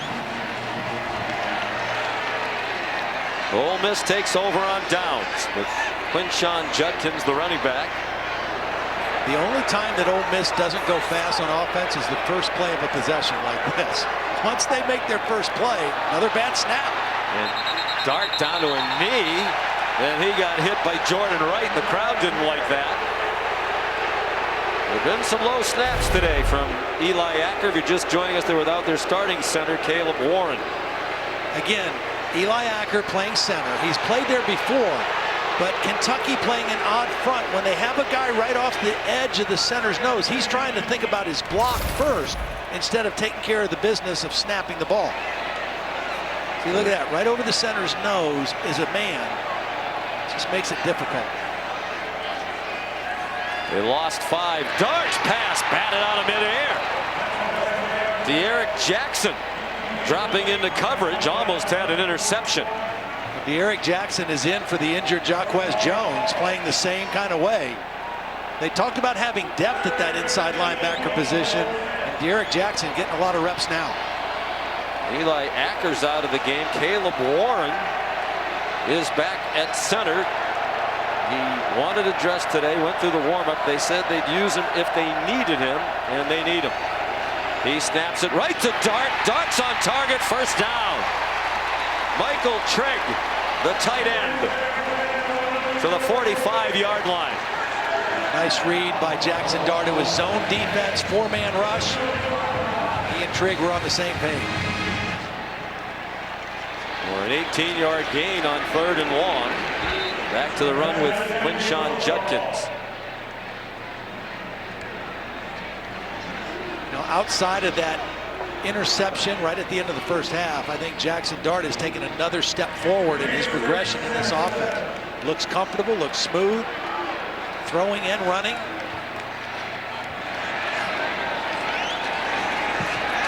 Under pressure, lofts it up again, and Malik Heath runs under it again.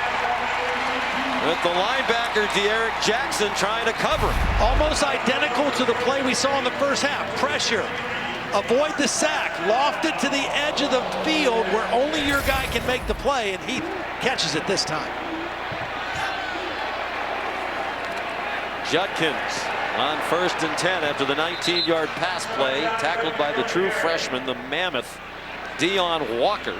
Well, those are 2 good freshmen. That's a freshman on freshman. This guy, when he is not winded, he is so big. at 6'6", 330, and he looks even bigger wearing number 0 on his jersey, right? He's talented, and he can move for a big man. The coaches are just worried about the tempo, him having to stay on the field for down after down. Dart on 2nd and 10. Fires to the sideline, caught. First down, just shy of the 20, Jordan Watkins. Just as you mentioned, Deion Walker in for a couple plays. Had to take himself out there, not able to get much pass rush. That was great protection for Jackson Dart to work the whole field.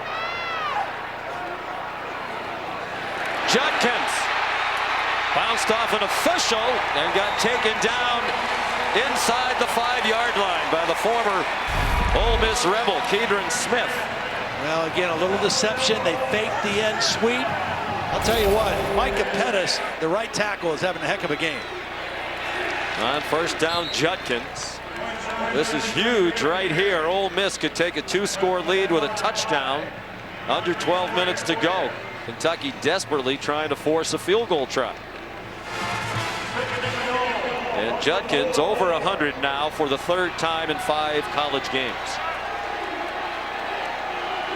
At 140 last week against Tulsa. And he's dropped for another loss by DeAndre Square. DeAndre Square just got skinny on that play. He turned sideways coming through the hole. Watch right here. Actually, I think it was 54 who came in there. De'Eric Jackson got skinny behind the line of scrimmage. Timed his blitz perfectly. Jackson's a guy last year tore his Achilles in the spring. They thought he'd missed the whole year. He was back to practice by October and played in November. You can see he's a little winded. Ole Miss has slowed down the pace a little bit. Out it goes to Trigg. And he's out of bounds at the 5-yard line. Lane Kiffin doesn't like to kick field goals. And he's going to go by whatever the analytics tells him. It looks like they're going for a touchdown instead of a 6-point lead. The chip shot field goal. When the game was tied earlier, they went for the points to take the lead. Now with the lead, opting the more riskier and aggressive call, going for the touchdown here. And Ole Miss substituted, so Mark Stoops has a chance to get his subs in. They get big Deion Walker off again. And for Jackson Dart, a very good runner too. 4th and goal from the 4. Huge play. Dart kept it. Dart threw it up for grabs. It's knocked down and incomplete. Jordan Lovett batted it out of the air. And the Kentucky defense holds and takes over on downs. But DeAndre Square is the guy who made the play first. Watch him as he rushes. He forces Jackson Dart to stop. He couldn't get outside. He had to come back inside and just kind of throw it up there. Lovett got the deflection, but DeAndre Square made the play for the Kentucky defense. Not sure. Sean, thank you. We are going to dip into Orioles at Yankees now. Aaron Judge at bat in pursuit of his 62nd home run. Swing and a miss. 0-1.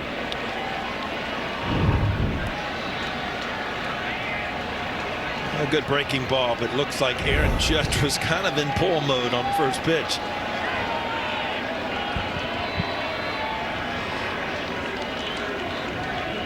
The 0-1 outside, 1-1.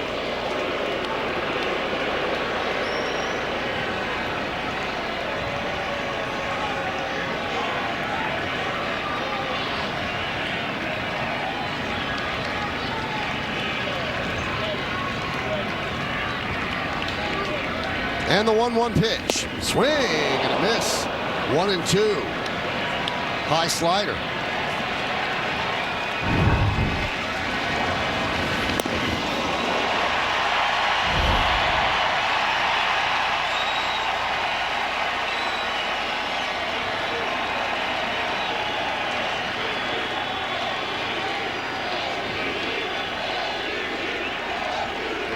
And the 1-2. 2-2. All right, now the story writes itself. It's 2:43 on the clock, the same time that Roger Maris hit number 61 on this date across the street at the old Yankee Stadium, and Maris's family is here. Judge at the plate. his family watching. A 2-2 count with 2 outs in the bottom of the 4th.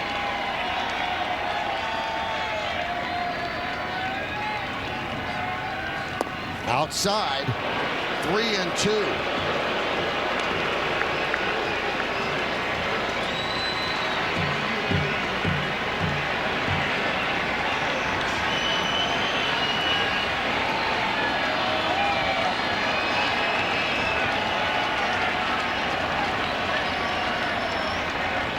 And the payoff, swing and a miss.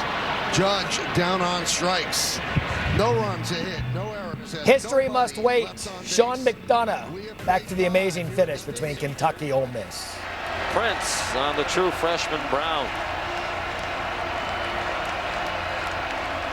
While we were away, Kentucky got a run from John McClain of 17 yards to get from their 5 out to the 22. Nothing doing on the 2 plays since. Here's 3rd and 10. They got to call timeout. Play clock was all the way down that time. You don't want to make a mistake here on 3rd and 10. Timeout.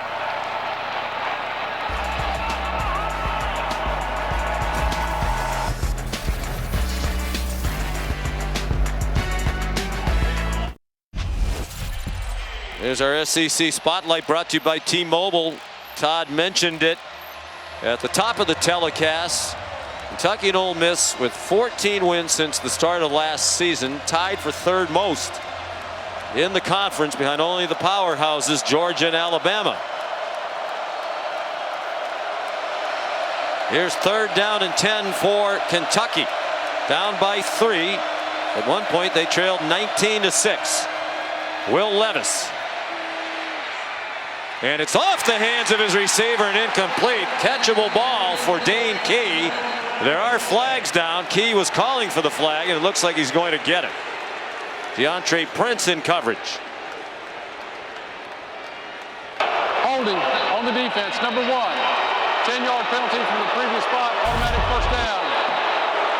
That's Hasheem Young they called the penalty on, but I don't know if it was 7. Guy. Yeah, it was definitely 7. Prince, who was in coverage on Key.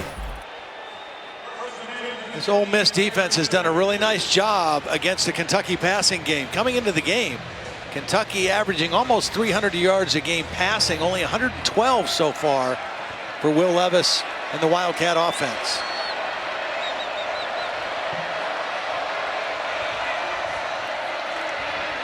Rodriguez upended. That was Hasheem Young, the transfer from Iowa State, where he was a very important part of some excellent defenses under Matt Campbell. Big 12 Defensive Freshman of the Year in 2020. Yeah, and interesting because Chris Partridge was saying their defensive staff, one of the places they went to study and look about making some changes with the Ole Miss defense was Iowa State, and going to a little bit more of a 3-man front, kind of a drop 8 defense. Hasheem Young's from Philadelphia. Chris Partridge recruits that part of the country, very familiar with the talent up in that area. We mentioned earlier he's a New Jersey native. A great recruiter. A blitz and a good call against it, a screen. Rodriguez cuts across midfield and has a Kentucky first down at the 45-yard line of Ole Miss. Austin Keys made the tackle. Excellent call, and 17 yards on the play. Some of the best pass plays for Kentucky today have been screens. They had the long one to the receiver, Barrion Brown, and a couple nice ones with Rodriguez. Scangarella trying to dial up the right combination here. He's got his back. This is the best they've run the football by far. 124 yards.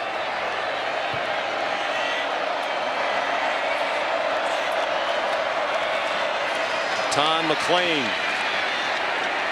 run down. Rodriguez looked gassed after that last play. You know, we talked to him the other day about his fitness. Do you think you're ready to go back in and take a heavy load? And he said, oh yeah, absolutely. But there's a big difference between riding the bike and practicing and being out here in game conditions. Not just game conditions and game adrenaline, but getting hit, getting tackled, getting thrown to the ground, and then getting back up and play after play. You know, because they're not tackling him in practice, right? He's running plays. He's not getting tackled, but he is today. And unavailable to them on this play with 6.5 to go. They were down 14-0. They're down 19-6. Levis, short throw, caught. Brendan Bates, the tight end. They'll bring up third down and about 5.5. Kentucky 5 for 11 so far today on third down. Been right up around 50% conversion coming into the ball game.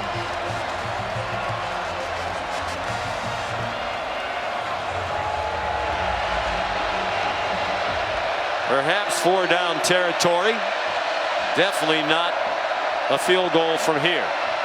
With the problems and going into a pretty good win now. Levis, that's a pro throw. Oh boy. Right on target with plenty on it for a first down to the 27-yard line to Jordan Dingle. Well, watch the right tackle get turned around. Levis did a nice job hanging in there knowing he was going to get hit. Stayed in there, stepped into the throw, and delivered a perfect ball for the first down. Took the hit from Cedric Johnson. The big, strong, tough guy, Will Levis. So is Cedric Johnson. 5 minutes to go. Boy, the clock moves quickly when they have the ball. Movement along the line. J.J. Pegues came across. 62 on the offense. 5-yard penalty. First down. And he was drawn across by the left guard, Jagger Burton, another first-year starter. Redshirt freshman right there in Lexington. First meeting ever between NC State and Clemson when both are ranked in the top 10. The game of the year in the ACC. 7:30 tonight, college football primetime on ABC, presented by Capital One. It's the first time NC State will ever have played in a game where both teams are in the top 10. Wow. They've never finished in the top 10 in a season. Perhaps a chance to do that this year. Clemson in a great game last week in the ACC. Yeah, at Wake Forest. Overtime win. Chris Rodriguez on 1st and 15. Driven back to the 33-yard line. We talked about there weren't many penalties. 3 now for both teams, but that last one for Kentucky, very costly because they're moving the ball, they're moving the clock, and they get the 5-yard penalty, which puts them behind the sticks. Now it's even further behind on 2nd and long, and Will Levis has got to be thinking just part of the yardage back here. If they make a mistake and they give you a home run, then take it. Otherwise, try to get half of this yardage back to give yourself a chance on 3rd down.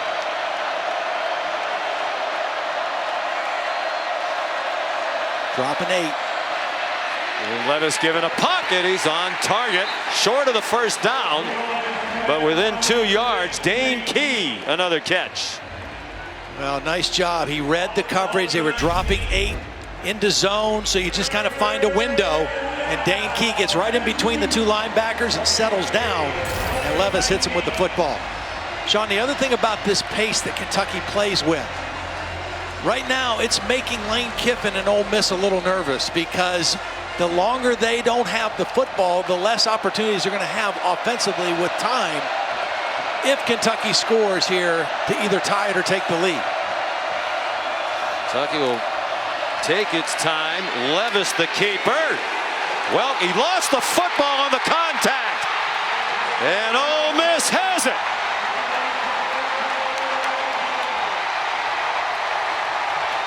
A.J. Finley came up with the football. Yeah, it was Austin Keys, number 11, who knocked it out. Levis was trying to fight for yardage. There's the first hit. Here comes number 11, Keys, and knocks the ball out. Clearly a fumble.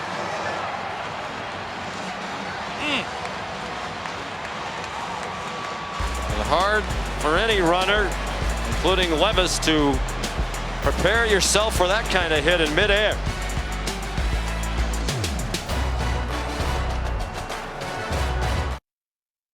ESPN College Football is presented by Marathon. Get the most out of your drive.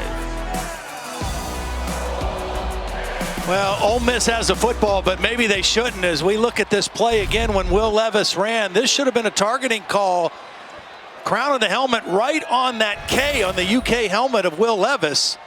The next hit caused the fumble, but that hit should have been a targeting, right, Matt?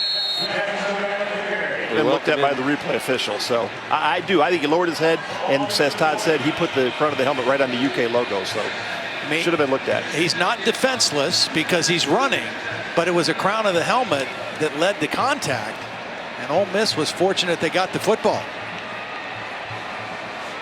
Jackson Dart carried for a loss and a timeout called by Kentucky. There's another look. Still a 3-point game. This is the SEC on ESPN. Two undefeated teams, each 4-0 in the final 2:50 of play. Ole Miss protecting a 3-point lead. Kentucky down to one timeout. Here's Jordan Watkins back near the line of scrimmage, and that's it. Zion Childress made the tackle up from the secondary, and Mark Stoops uses his last timeout.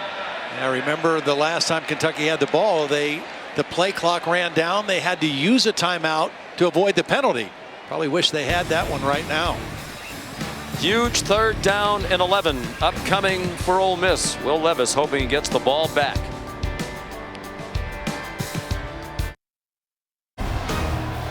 Join us for Monday Night Football.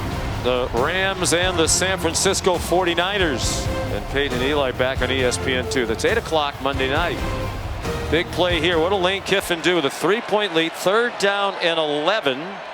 And no timeouts for Kentucky. Not going to risk the incomplete pass and the stoppage of the clock. Quinshon Judkins, Jackson Dart jumping up and down. I think he maybe thought there was a face mask or something there. The play was well defended by Kentucky, expecting run. He was jumping up and down as if he thought there was a face mask on this tackle. Well, you see the head turn. Deion Walker. Yep. Ole Miss will let this clock go all the way down. Under 2 minutes. Try they to could kick use it a at the last timeout minute. at 0 if they want. Yep. They're hurrying to line up. Fraser Mazin's been terrific. They won't use the timeout. He has the wind at his back. And they're going to try the return. Tavion Robinson swarmed under immediately at the 34-yard line by Miles Battle. Here's today's college football rankings brought to you by Chick-fil-A. Alabama getting started a little bit later, and Georgia tonight at Missouri. I was surprised Alabama's 17-point favorite. Yeah. In that game, Michigan leading at Iowa. The big one on ABC tonight, Clemson and NC State.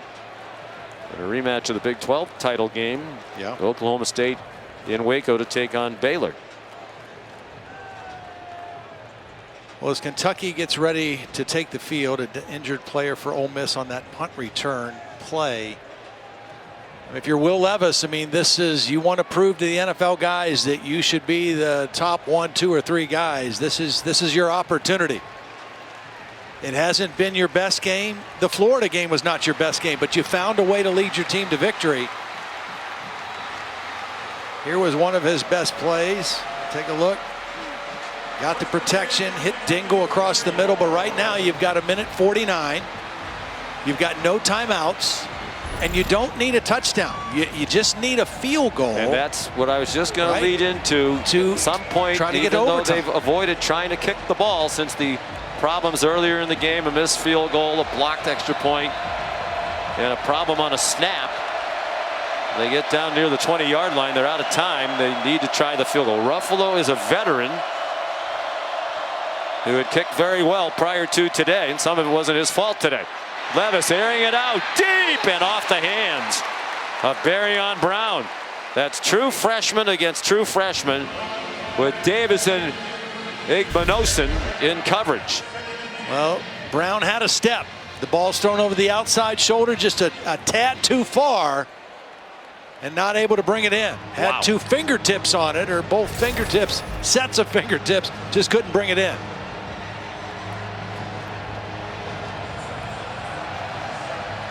2nd and 10. Minute 42 to go. No timeouts. Kentucky down by 3 from its own 34.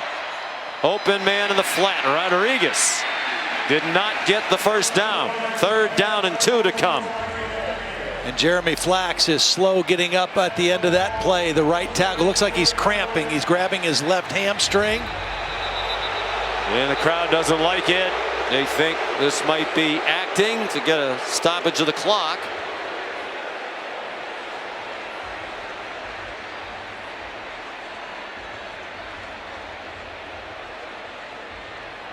Ole Miss went drop 8 on that play. Rush 3, dropped 8.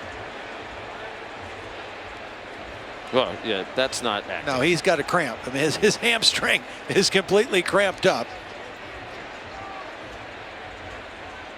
It's 77 degrees here, moderate humidity, but it's a long afternoon, especially when you're that big. 6'6", 328.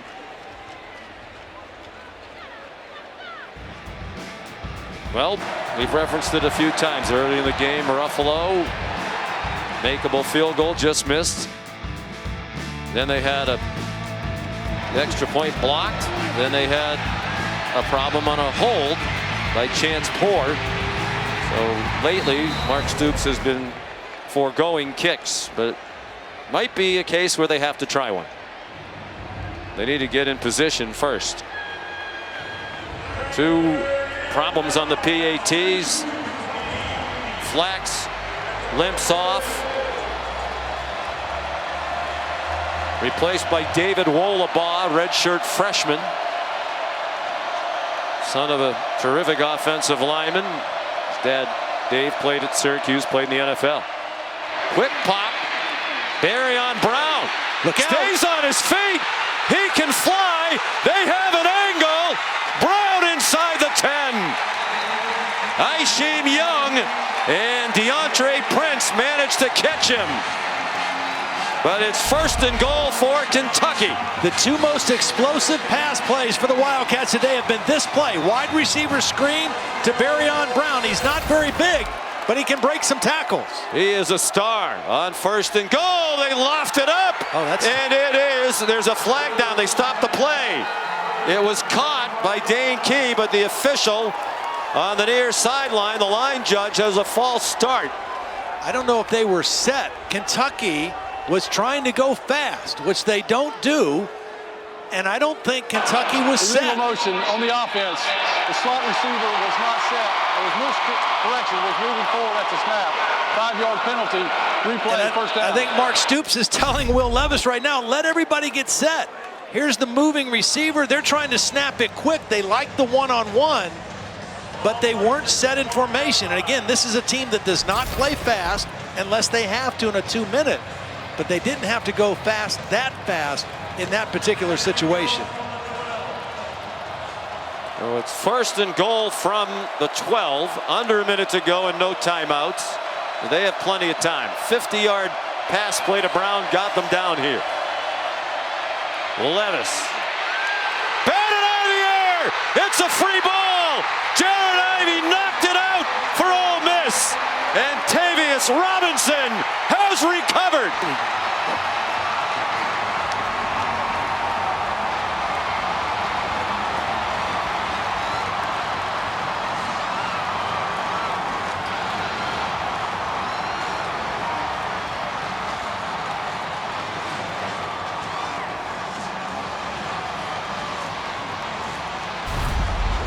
Remember, it's a new right tackle.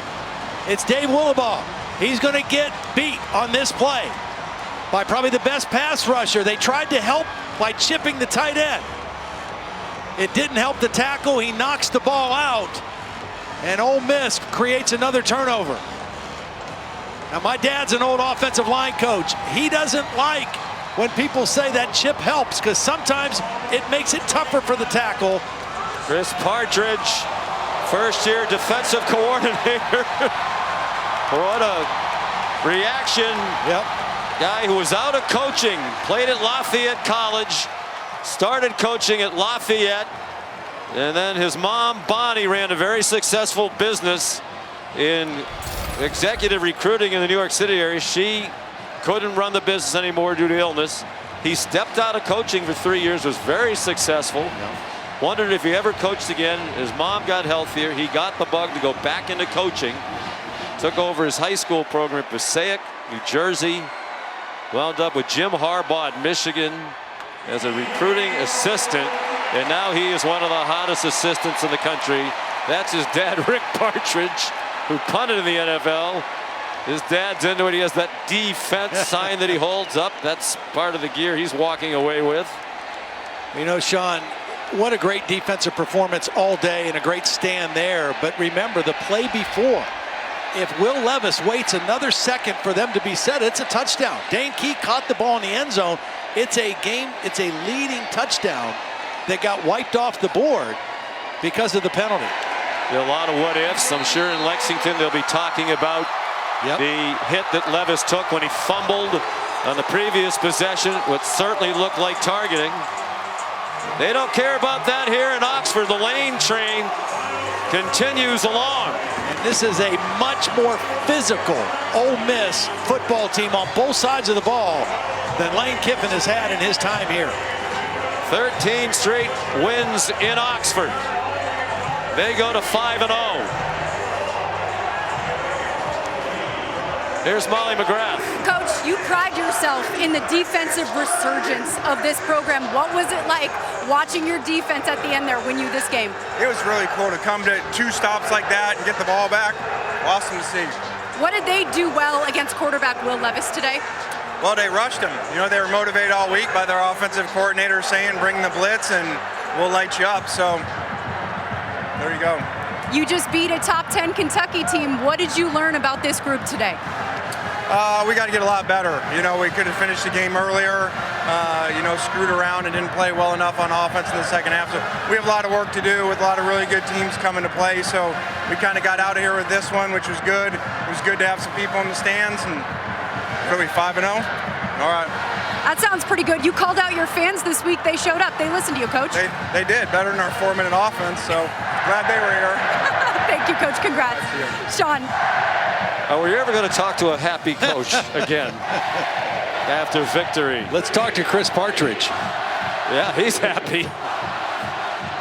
Ivy, the big play that got the ball back. This was a play they'll be talking about for a long time. You know, this is called targeting.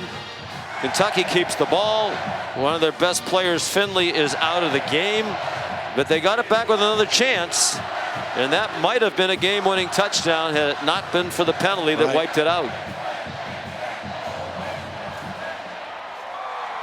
Jared Ivey got a hand in the transfer from Georgia Tech.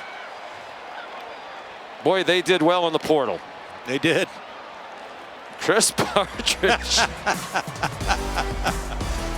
And Charlie Weiss. They want to wear a T-shirt next week, though. What a story he is. You'll be hearing a lot more about Chris Partridge down the road.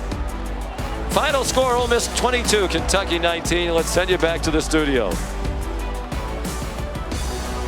Thanks you for watching this presentation of the Southeastern Conference.